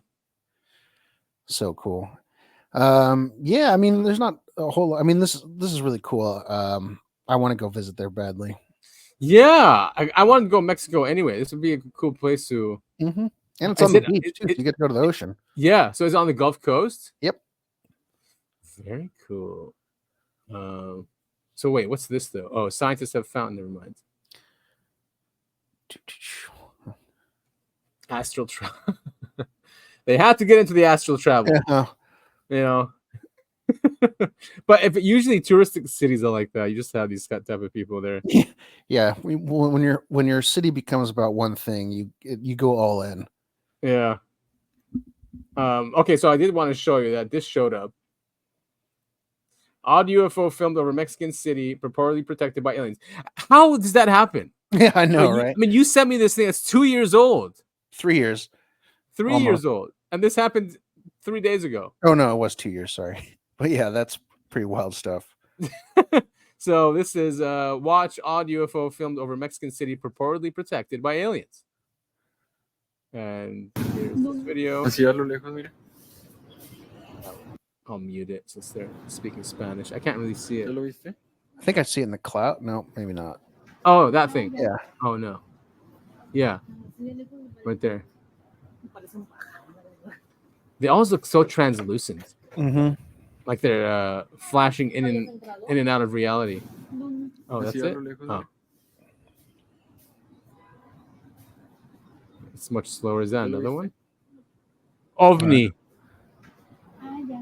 Is OVNI short for like UFO, or is that? I don't know. Tampico. Well, it could be a plane at that. It's not too clear. Mm-hmm. Right? I mean, it is weird that this showed up right when I sent you that article.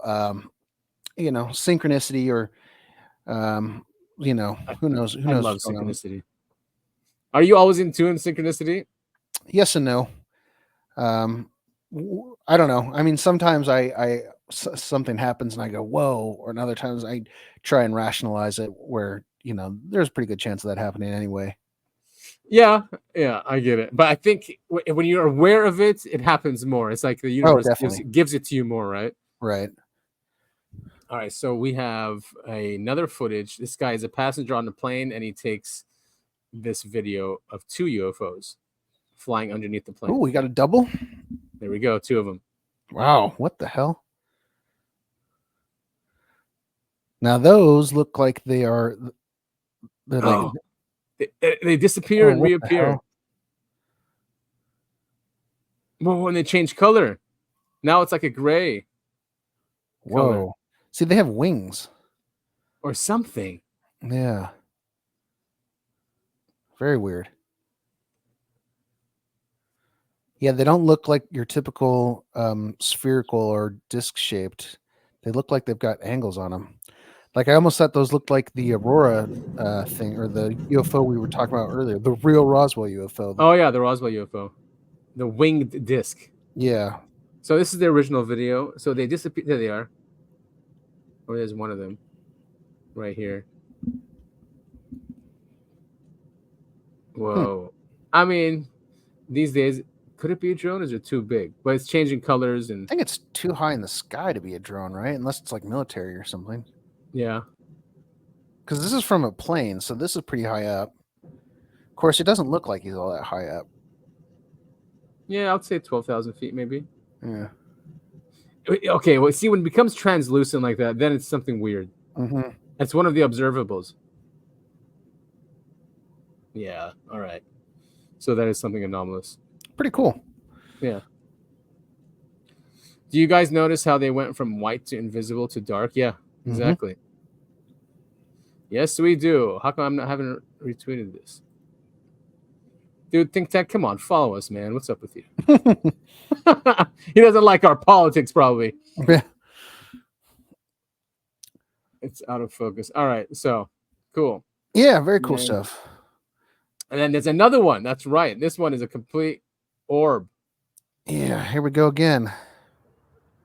Crazy. Yeah, it looks like the sun. Look at it. It's so bright. I don't know what the hell that would be. I've seen one of those before in a country. In a certain country I was in. I mean, that's pretty big though for when we see the lights in the sky, it's usually pretty far off. That's huge. Yeah, and then it loses its brightness. Dims a little bit. It's like a flashlight. It really does look like a flashlight. Flashlight from another dimension. And then shoop, there it goes. Oh no, they saw me. Yeah. Look at that. It's like a point now. A tiny point of light. Yeah. Like it went from looking like a sun or a moon. I know. Right? Yeah, yeah. Wow. Oh, look at it go up. Straight up. I feel like sightings are increasing. Yeah, me too. And that's the thing. That's why we got to see the aliens in person, because this doesn't, hold a lot of people's attention. This kind of stuff, these kind of sightings, unfortunately. Yeah, they'll just say, "Oh, just lights in the sky." Mm-hmm. What is that? I don't know what that means. Swoosh. Yeah, it zoomed up, then it stopped. It looks like it's just hanging out again. They can't see me if I close my eyes. And a drone can't do that unless it's No. shining a big light on it, because it There can it go goes, those man. speeds.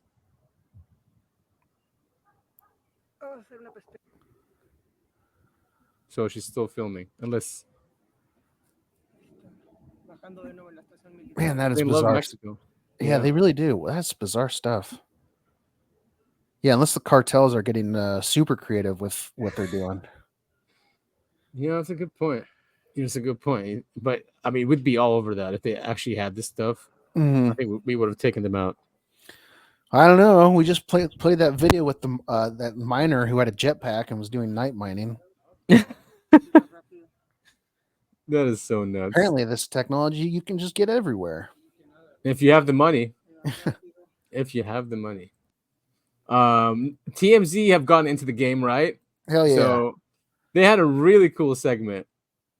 Trump allegedly fearful to disclose UFO deets. Other presidents sketchy as well. Yeah, of course. For whatever reason, they cannot disclose what's going on with the UFO program. No. Even Trump. And Even Trump. You'd think he'd love it, Mm-hmm. to like just screw them all over. Yeah, you'd think so. All right, so here it's the TMZ panel talking about disclosure. We're gonna have this in the whole thing. Strange and suspicious. Something is up with presidents and UFOs. George W. Bush was so sketchy when he was asked about that. Bill Clinton said that there may well be aliens out there. Barack Obama said he couldn't explain some of the things that he's seen when it comes to unidentified flying objects. This is an Australian journalist who has a real interesting theory about why Donald Trump is scared to talk about UFOs. He's scared they're going to kill him if he reveals what he knows. That's what I've been told. All right, You have a situation. This came out way before when this came out. On the 9th. So holy shit. I didn't know Ross Coulthard said that. They'll kill him. Well, I've seen his shooting. He was not talking about aliens or UFOs at the time of being shot. No, so no, he definitely wasn't. maybe it was planned for later in the speech or something. Yeah. Where your potential president is terrified of speaking about the UAP issue because he's scared they're going to knock him. I want to know what's going on. Would you ever open up Roswell and let us know what's really going on there? So many people ask me that question. I won't talk to you about what I know about it, but it's very interesting. But Roswell's a very interesting place with a lot of people that would like to know what's going on. So is that Australian journalist right? Because he is just waffling on this. I think it holds water because we know that this dude, Trump, never met a secret that he didn't want to spill. We also know that when he doesn't know anything, he always says interesting over and over again. Also true. More importantly about that, though, the source, right? So Ross and I are good mates. Ross is the guy that we just saw, the Australian journalist. Ross Coulthard. So Ross and I talk all the time, and when he says, I have people and sources that tell me this and that, I trust Ross. And presidents all the way back to Eisenhower have been allegedly briefed on this sort of thing. And you can tell it when they're in these interviews that they're being, stopped at some point. I can't go any further. If we were visited someday, I wouldn't be surprised. I just hope that it's not like Independence Day. You're right. Every president since Eisenhower has been briefed on something. It may be that we don't know very much, and that might be the essence of the briefing, but that definitely within the community, national security community, there is a concern. Why can't they take a stand? I mean, if they have some document that shows definitively there's no such thing It's easy to say there's no such thing. They all waffle on this. Why? Bush is very tongue-in-cheek. I think Bush is having fun with it. Did you go through the secret files, the UFO documents? Because if I was president, that'd be the first thing I did. You know, it's funny. My daughters asked the very same question. They did? Yeah. Would you be allowed to tell your daughters what was in those files? No. You would not? No. Now that you're out of office, you can do anything you want, right? True, yeah. But I'm not telling you. You're not telling I think that he thought it's a moment of being kind of charming and kind of tongue-in-cheek. All of them are this way. And it's like everybody kind of wants to know this. This is too binary. You're making it sound like they do know or they don't know, but the worst scenario is that they don't know. Why is that the worst scenario? I cannot imagine a country that would want to inform possibly the most public figure of the government and tell them something that they could be susceptible. These are people who are going on late night shows at times. They say, okay, I want to see the file. No, I'm the president. I want to see the file. I'm not denying there could be a separate agency that might have intelligence about alien life. Hypothetically, let's say that's true. The person that you probably don't want to be informed about that and have a slip, a human error of releasing that on hot mic would be the face of the country. So some bureaucrat knows, but the president doesn't? I would say so. It's a national security clearance issue. Obviously, a commie Each one of leftist. these presidents is sworn in, you know, at a level of TS or above. They're not able to say much about it. And if they did, you know, they'd be compromised. TMZ is weird because they make yeah, I- themselves the main characters.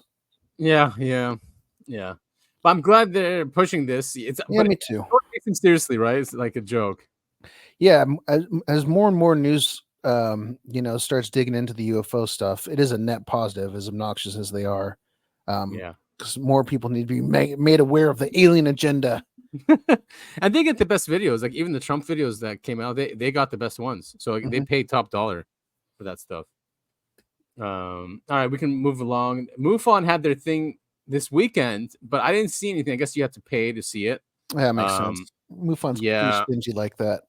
Right. So it went. I think it went on from the 11th to the 14th. So today's the last day, and hopefully we'll see some clips maybe tomorrow about it. That'd be cool. Yeah, hopefully. Yeah, about that. I mean, we've covered it before about that. The artifacts that were tested and then stolen from their PO box, but they still have all the testing stuff. But too bad the material is gone. Yeah, and Arrow released a report. Did you see that one about that they tested and said it's not alien? Of course. I mean, that's the only report they're going to release anyway. Yeah, of course. So yeah, we don't need to watch that because it's just basically an ad for the symposium, the MUFON symposium. MUFON does great work. Yeah, like you said, hopefully we get to see some clips come out of it this upcoming week. Exactly. And then there was this article. Experts reveal the real reasons UFOs target high-speed planes and warheads. It's yeah. Go ahead. I was just gonna say it's basically because of nukes. Yeah. It always is. They just love that nuclear energy, man. Because it makes us powerful, I think, too, right? It gives us a leverage where we can, I guess, defend ourselves from them or something. But I don't. Is it powerful leverage really? Because honestly, when it comes to nuclear warfare, unless you're fighting in space, it essentially is. If you shoot us, we'll blow everything up, including ourselves. I don't know how much of a deterrent that really is. Well, I mean, if they're on this planet too, and they don't want to see it destroyed, maybe there's something to that. There's that book. Remember, Kathy from New Zealand in the '60s. He said that it was messing up some. It's like a ley line that they use, some energy lines that they use to fly in on Earth. That was messing up that. I mean, it's a pretty interesting concept. Like, imagine if you're watching one of those like police negotiations where the guy's got hostages inside the building and police are trying to get them out, but instead of hostages, the guy is just holding the gun up to his own head. Yeah, it's just like I don't even know how do you de-escalate that. Yeah, it is very similar to that. So remember this 1976 British Airways, the Concorde flight. So there was a UFO that went up and down. Famous video. Then there was this one in the Queen Jubilee in 2022. I think the video's up here. Wait a minute. That one's a cool one. Here, it's going to fly right here. There it is. Oh yeah, well. Shoo. Again, probably just playing. Oh yeah, and here's the Concorde. So you're going to see it. Yep, it dips down and then. Wait, where did? Maybe it's here.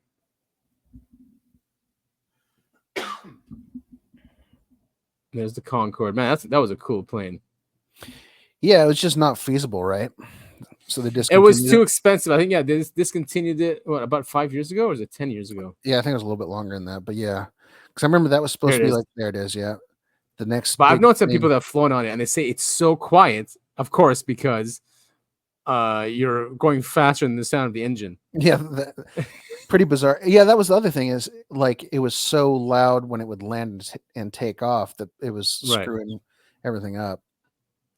So that orb was spying on this, and this was a test flight.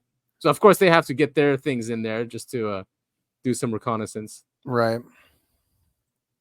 And we obviously share this planet with something. Mm-hmm. Look at that. Yeah, so weird. It. Yeah.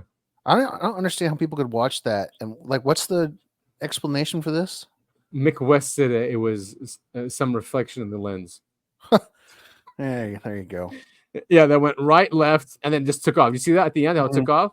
It went straight up because it's right here, right now. Boom. Yep. Gone. So, yes, Mick West. Mick West. West is definitely on the take. He's on the dole. He definitely is. And then it gets this. Oh, this is what I wanted to tell you. Okay, so even more curious is the nearly dozen UFOs that appeared above Japan's Fukushima lab after its nuclear disaster in 2011. Witnesses told the Netflix docuseries Encounters that the UFO saved them by lowering radioactivity levels. Yeah, they sucked it up, ate it like candy. Well, if that would make sense. If there's a lot of energy there and your craft can do something like that and utilize that energy, that would make sense. And I guess this is it. There's a huge amount of footage on the internet with these. Yeah, Fukushima. Look at that. Wow, that's weird. That's a weird thing. Yeah. I don't even know if that's supposed to be a bunch of lights on one object or a bunch of small objects. Yeah, who knows? It looks like it could. I have no idea what to think of that. Could be many, right? Mm-hmm. Whoa. Yeah. Sorry, I was looking at that. There was never mind. Where this? Yeah. Yeah. Close your eyes, kids. This is an adult show. So this is a cool graph. This is the UFO sightings moved from nuclear weapons manufacturing to nuclear missile silos. So that's because we stored them there. I mean, this actually makes a lot of sense to me. Yep. They want to see them being made, and then once we start putting them in silos, they want to see where they're stored. Yeah, I mean. Yep, and then ICBMs. So that's the purple, and that's what comes in the 60s. So they went from manufacturing to storage to ICBMs. Yeah. They're like, all right, what are you guys doing? And then we've also talked about this, how it went from daytime to nighttime. Which is unfortunate. Bring back the daytime UFOs. Come on, aliens. Yeah, exactly. We come in peace. You'll leave in pieces. So Malmstrom Air Force Base is in Montana. Yep, you're right. Good call. So that Robert Salas, what we heard before, that happened in 1967. Who's this? Robert Jacobs. That's the Nimitz. So yeah, cool article from Daily Mail. And it always comes back to nukes every time. So the Nazca mummies. This is crazy. So apparently, really cool stuff going on with them. Yeah, apparently there's a baby inside one of them, and you can see it in the MRI. Oh, and he even had a name. Look at it. Oh, well, yeah. So she was pregnant. I think they said she was pregnant, but then the image is going to change. They're going to, you know how MRIs can go through like layers. Yeah. Yeah. So it's going to go. There we go. And it's going to show it much better than this. There, I mean, it's at the eyes. There it is. Wait.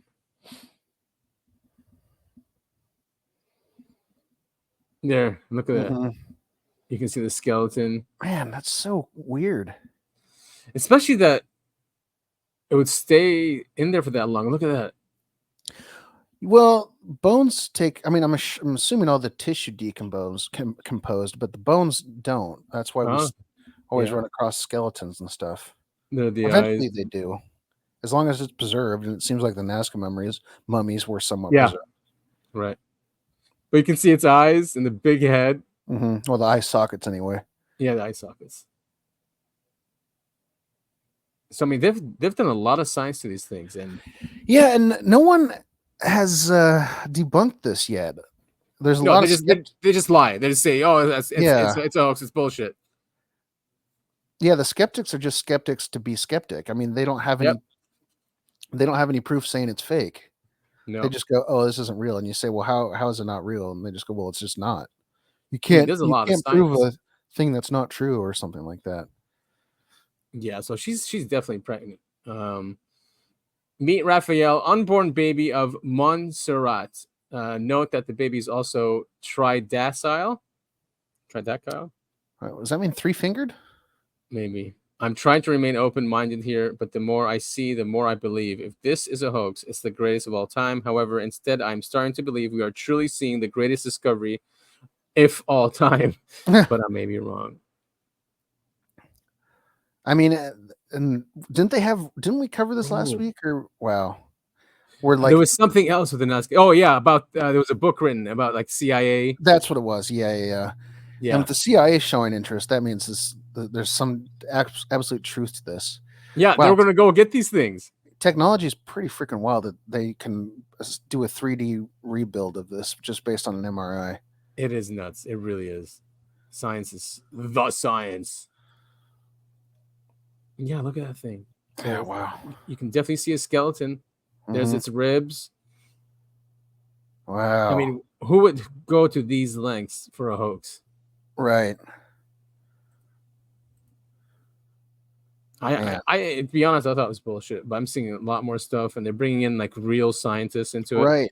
Yeah, and all the experts keep leaving with this guy's same opinion, where he just goes, "If this is fake, this is the best fake I've ever seen." Yeah. And this is an article from Psychology Today. I wanted to bring it up because it's positive and it's not pushing the same narrative. It is actually trying to tell people how we can all solve the UFO mystery, and they're basically saying, get rid of the giggle factor, take this thing seriously, look up in the skies, take pictures, take videos, report it to the National UFO Center, and all of us can help in solving this mystery. And again, goes back to the theory that this is what the aliens' goal is. It's to get us to open our minds and work together. That's why they don't land in someone's backyard and introduce themselves. They want to just be seen but not understood. Want us to work together, piece together the puzzle. And maybe when they tried in the past, like in the 50s and 40s, when they did try just to come down, we shot at them and killed them and freaked out. So maybe they want us to, all right, like, fine, let's do it another way. Let them open their minds. Let them notice that we're here. We're peaceful. We're not here to hurt anyone. And once we accept that, then maybe they'll show up. Right. Mm-hmm. Yeah, could be. So they have the possible explanations. But yeah, I thought it was good. So it goes, so let's be open to learning more about our universe, and let's get over our learned helplessness. Let's not make fun of people who say they have seen UFOs or UAPs. Instead, let's be open to all possibilities. 100%. Let's observe the sky, document what we see, and report our videos of UFOs to the National UFO Reporting Center, making sure that all the imagery has a date, time, and place stamped so that the reporting can be cross-correlated with other reportings. Cool. That's all. We need more of this stuff, not like Forbes and the other media outlets that still make fun of this and still say there's no such thing, that they're all explainable. Mm-hmm. They don't help. And unfortunately, most of the media does that. We did get shared this, and I don't know if you want to go, because we can't just go over this. I mean, it's long, and I think this is a book. We could just, can you summarize really quick? I mean, I think this is like aliens talking to us. It's a message to humanity. And I think it's a book, but it's a really large site, and it's got just hundreds of articles. But it's written from the perspective of NHI. Interesting. Yeah, and like basically, see, humanity has evolved in a state of relative isolation. Wait, where is it? It says that we're barbaric or something. Where is that? The human family does not realize how significant a place this world really is in a universe of barren worlds. I mean, yeah, I mean this is just a beautiful planet. We're lucky. Yeah, see, with only a few exceptions, view you as chaotic and barbaric.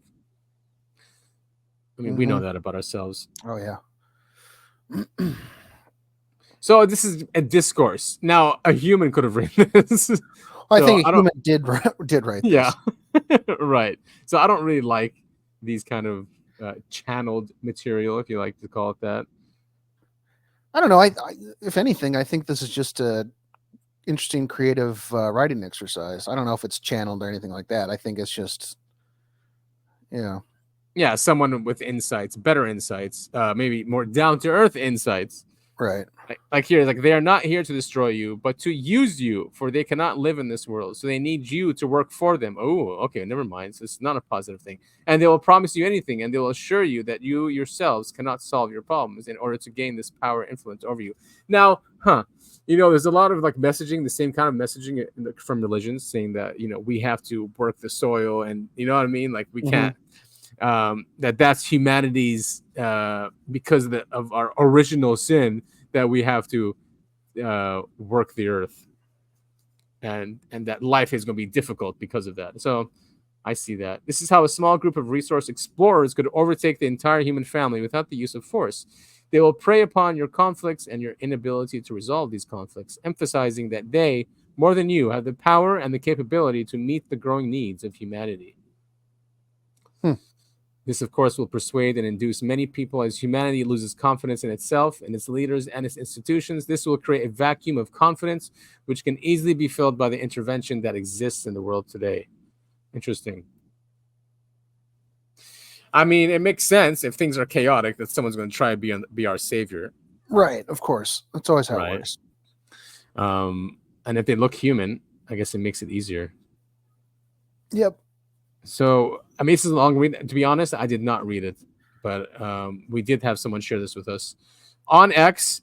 I think it was under a post, maybe that Timothy Good post. I think we said that it was another post about that the phenomenon protects this planet from nukes or something, and I said it was 100% the case, and then we were sent this.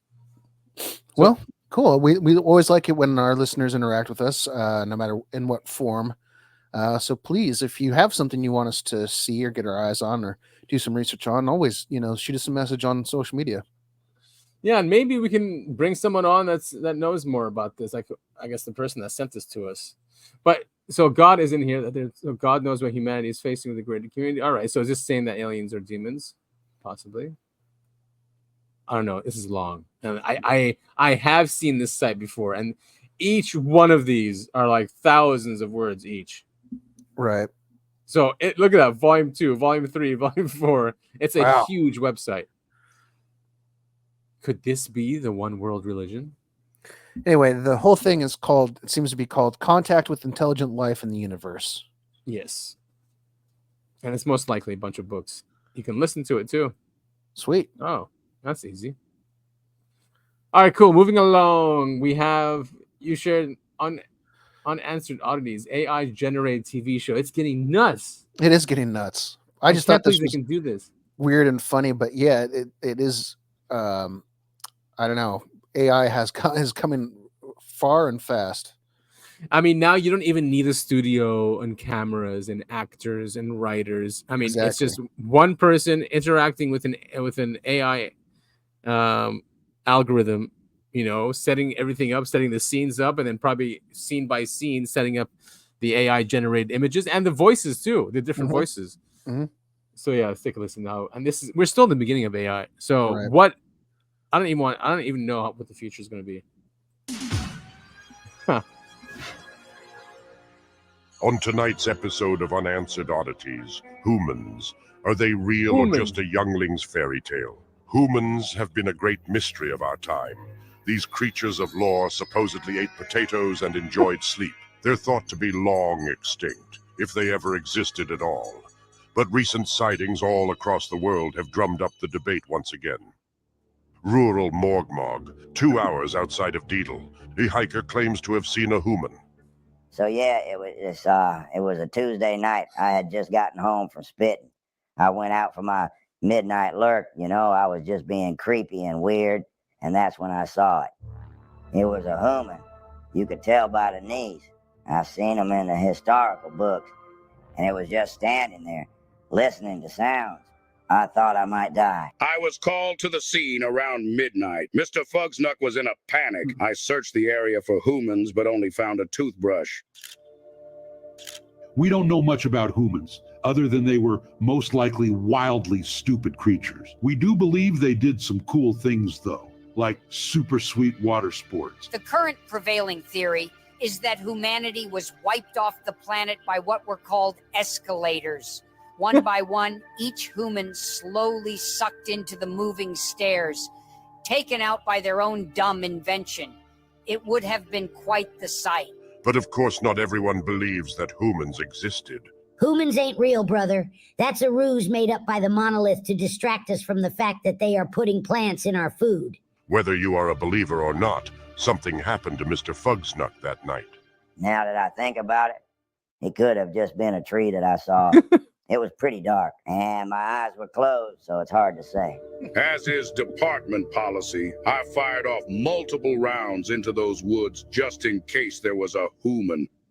I was promoted shortly after. Without definitive proof, we may never know if humans actually existed or still exist today. What we do know is water sports are awesome. I'd watch a whole like series of videos like that. Oh, I don't nice. know. On TikTok. Cool. It's cool, fun concept, but I mean, it's just I sent this to you just to show, like, you know, how far or how fast AI is growing. Yeah, tell me about it. I mean, it's everywhere, absolutely everywhere. I mean, I deal with it on a daily basis with like several industries, several clients, even with my own stuff. It's just the world we live in. Yeah, I mean, we're starting to even use it in my line of work. We do meetings. We do meetings on Microsoft Teams pretty frequently, and now we've got Otter AI, which essentially we have that sums up the meetings. It's really helpful. It takes notes and puts yeah. tasks. Yeah, it is great. I was gonna say, do you guys use it? Well, I don't want to say what you do, but I mean, I'm sure you use it. Like, have you tried it scientifically? No, and I hope we don't. Otherwise, we'll all be out of a job. True. Now, you sent me this too about the blackest car. I mean, this is really black. Yeah, this guy, some sort of YouTuber, but he got his hands on this material that it absorbs, I think he said, like 99.8% of direct light. And so it essentially makes it very, very dark, very black. Yeah, I mean, it's hard to explain like how black this is. I made the world's blackest room using the darkest paint in the world called Musso Black. Now, a lot of people wanted me to paint my car with this, but the channel Dip Your Car already did that. They officially made the world's blackest car, but I'm not done yet. Could we actually make a darker car than the Musso Black car? Well, here's the thing. Musso Black is the blackest paint in the world. It absorbs about 99.4% of visible light, but it's not the darkest material. The black market just created a fabric that's darker than anything they've created before. It's called Kiwami, and it actually absorbs 99.9% of visible light. That's crazy. Let's see what this looks like. Driving this around was amazing. Everybody that I drove past just started staring at the car because you can't quite tell what you're looking at. It's so black, it just looks edited. Only when you get a little closer and feel it, you can tell it's actually a fabric and not paint. This is so cool. That is really cool. Yeah. I sent that to you, and I think I said, the UFOs probably use this to, as to cloak, something similar for cloaking. I mean, you can see that car just fine because it's got wheels and headlights and and it's during the day. But imagine if that was all covered up, and at night it would essentially be invisible. You wouldn't see it. There's no way, especially that absorbs all the light. Nothing will reflect off of it. Right. Yeah. So even when you've got a light shined on it, you'd have a tough time seeing it. Exactly. Crazy. Look at that. It just blends with the screen. Yeah. Wow. All right. We have just a quick Gaza update. Really sad. The Lancet said that the deaths are 186,000. That's what they're saying. And the Lancet is one of the oldest publications in England. So that's really sad and really messed up. And we're still sending. They apparently used a 500-pound bomb on tents. Great. The other day. Great. I know. Well, what's really cool is Israel's, warning civilians to get out, and then they end up bombing all the places where they try to flee to. So, good on Israel. They're really doing the right thing. Yeah, and they don't want us talking about it. So the president of the World Jewish Congress, Ron Lauder, advocates for severe laws that will put people in prison for a long time for supposed anti-Semitic remarks. And anti-Semitic can just mean anything you want it to mean nowadays. Well, yeah, if you go by the IHRA, which is the International Holocaust Remembrance Association, it's basically if you just criticize Israel, also that's anti-Semitic. Mm-hmm. So here's Ron Lauder. Of course, these people love free speech, don't they? Oh, definitely. Yeah. All politicians must lead in this effort. Words are not enough. Political speeches are not enough. Laws must be passed, severe, tough, real laws that will put these hate mongers away in prison for a long time. All world leaders, all politicians. Free speech is free speech, guys. They're just words. Why don't you debate? Try to win the argument, not censorship. They can't. That's why. Yeah. Yes, exactly. Well, moving on that, so not to spend too much time. Just in case some of our listeners have not seen this, this is Biden saying, well, here, just take a listen. This is Biden. This is after the debate with Trump, by the way, and when he messed up there. This is, I think, the day after or a couple days after. It was a NATO event or something for Ukraine. And now I want to hand it over to the president of Ukraine, who has as much courage as he has determination. Ladies and gentlemen, President Putin. Oh. Whoops. President Putin. President Zelensky. I'm so focused on beating Putin, we got to worry about it. Anyway. Yeah, nice save. I'm better. How tiny he is. Now I want to hand it over to the president. I'm better. No, you're not, Zelensky. He'll put us on a hit list. I know. You can't say. Don't say anything bad about them. All right, so now we can quickly move on to Trump. Yeah, we talked a little bit about it in the beginning, but yeah, this is pretty. I mean, this is why I'm laughing when people go, "Oh, it was clearly staged. He was supposed to get hit in the ear." And it's just like, you obviously don't know what the hell you're talking about if you think that. Right. It just shows the diagram of the shot that was taken on him, and you can see how. Really, the only reason the shooter missed is because Trump happened to turn his head at the right second. Yeah, he was getting hit in the head, just like JFK. It is interesting, though, in some of the posts I've seen, you can actually, they caught the bullet in a frame of the photo. Yeah. It's not on this post, but it's been all over the place. The whole thing was bizarre. Did we talk about it on air? Like the thing where people in the crowd were pointing at him and saying, "Hey, that guy's got a gun," trying to tell police and Secret Service. Yeah, we kind of brushed up on that. Okay. Yeah, we did say that. I want to find that. And here's an image. Here's that ladder, and here's the shooter, and here's the stage.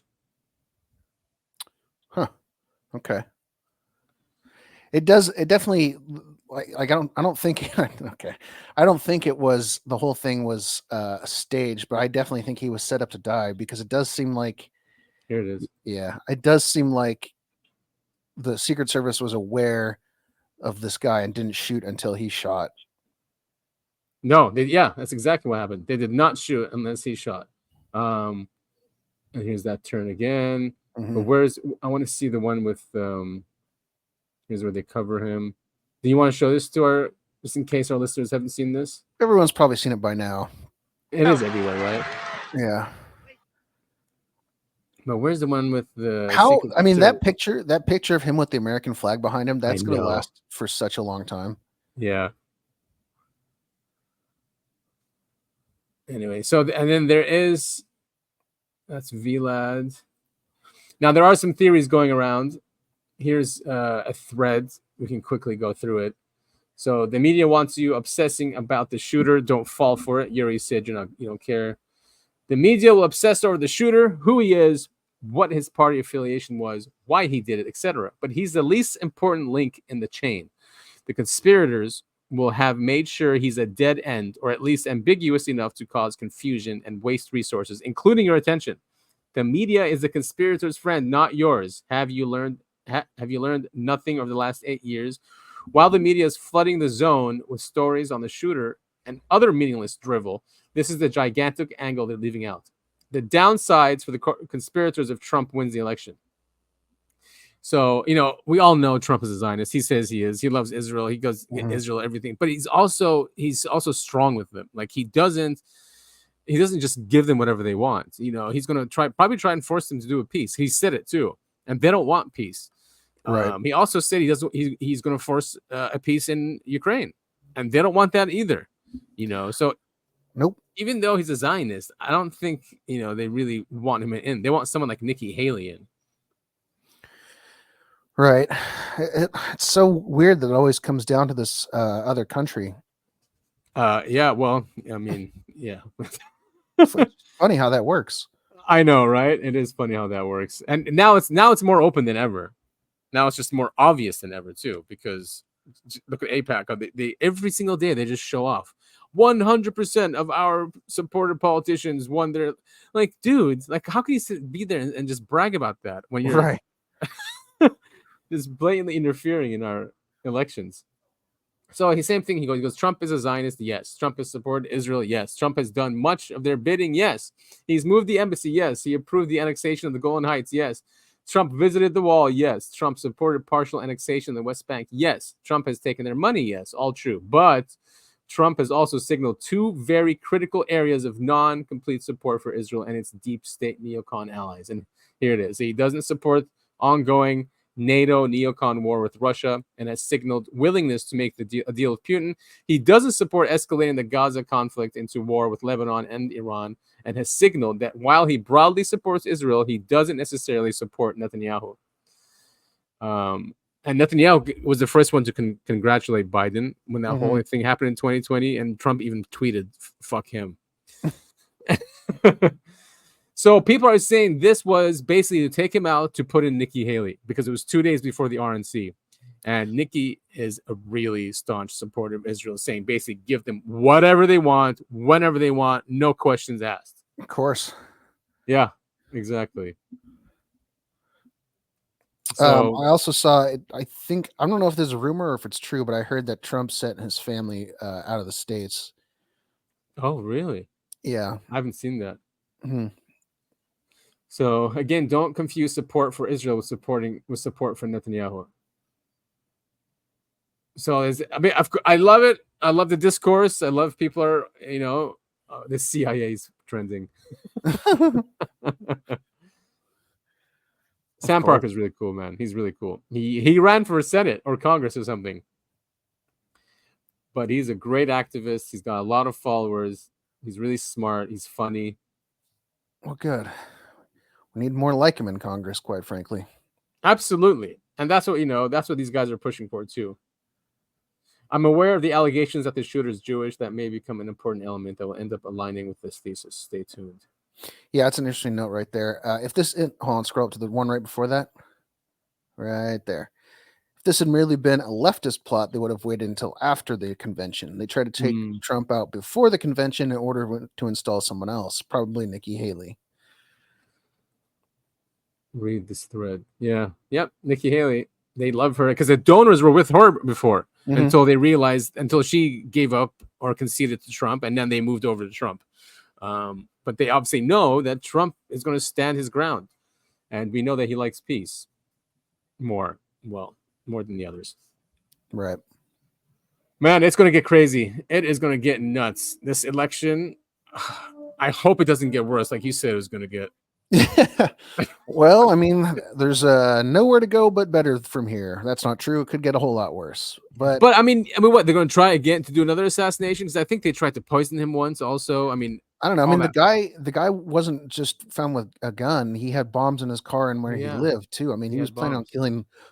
Either he was going overkill, trying to kill one guy, or he was happy to kill a lot of people. So that, in my mind, is a little bit even more scary than someone assassinating, or trying to assassinate a political leader.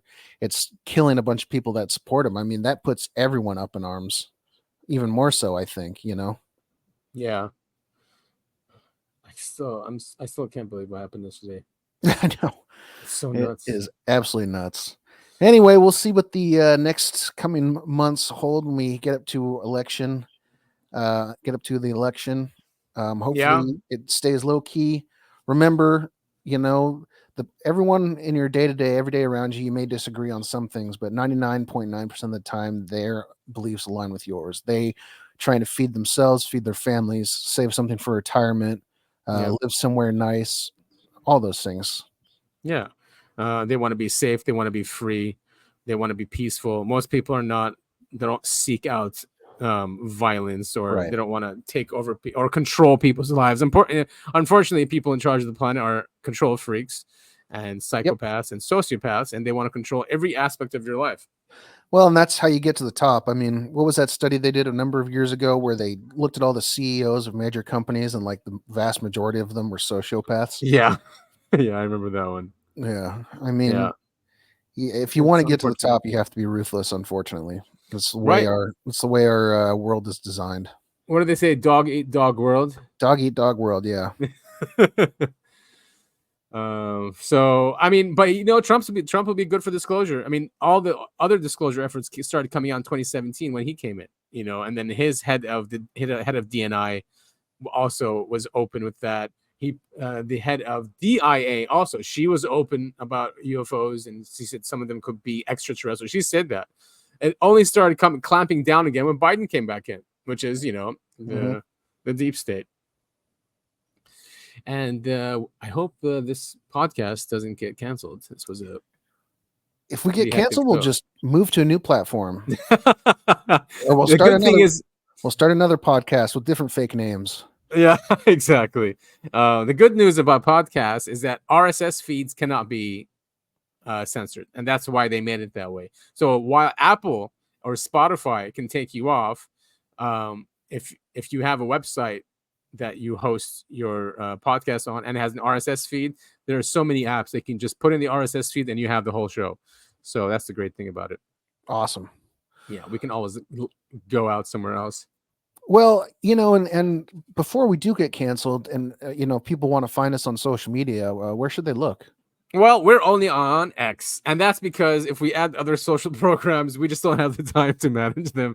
I mean, I was thinking about Facebook and Instagram and TikTok, but man, who's going to manage all that?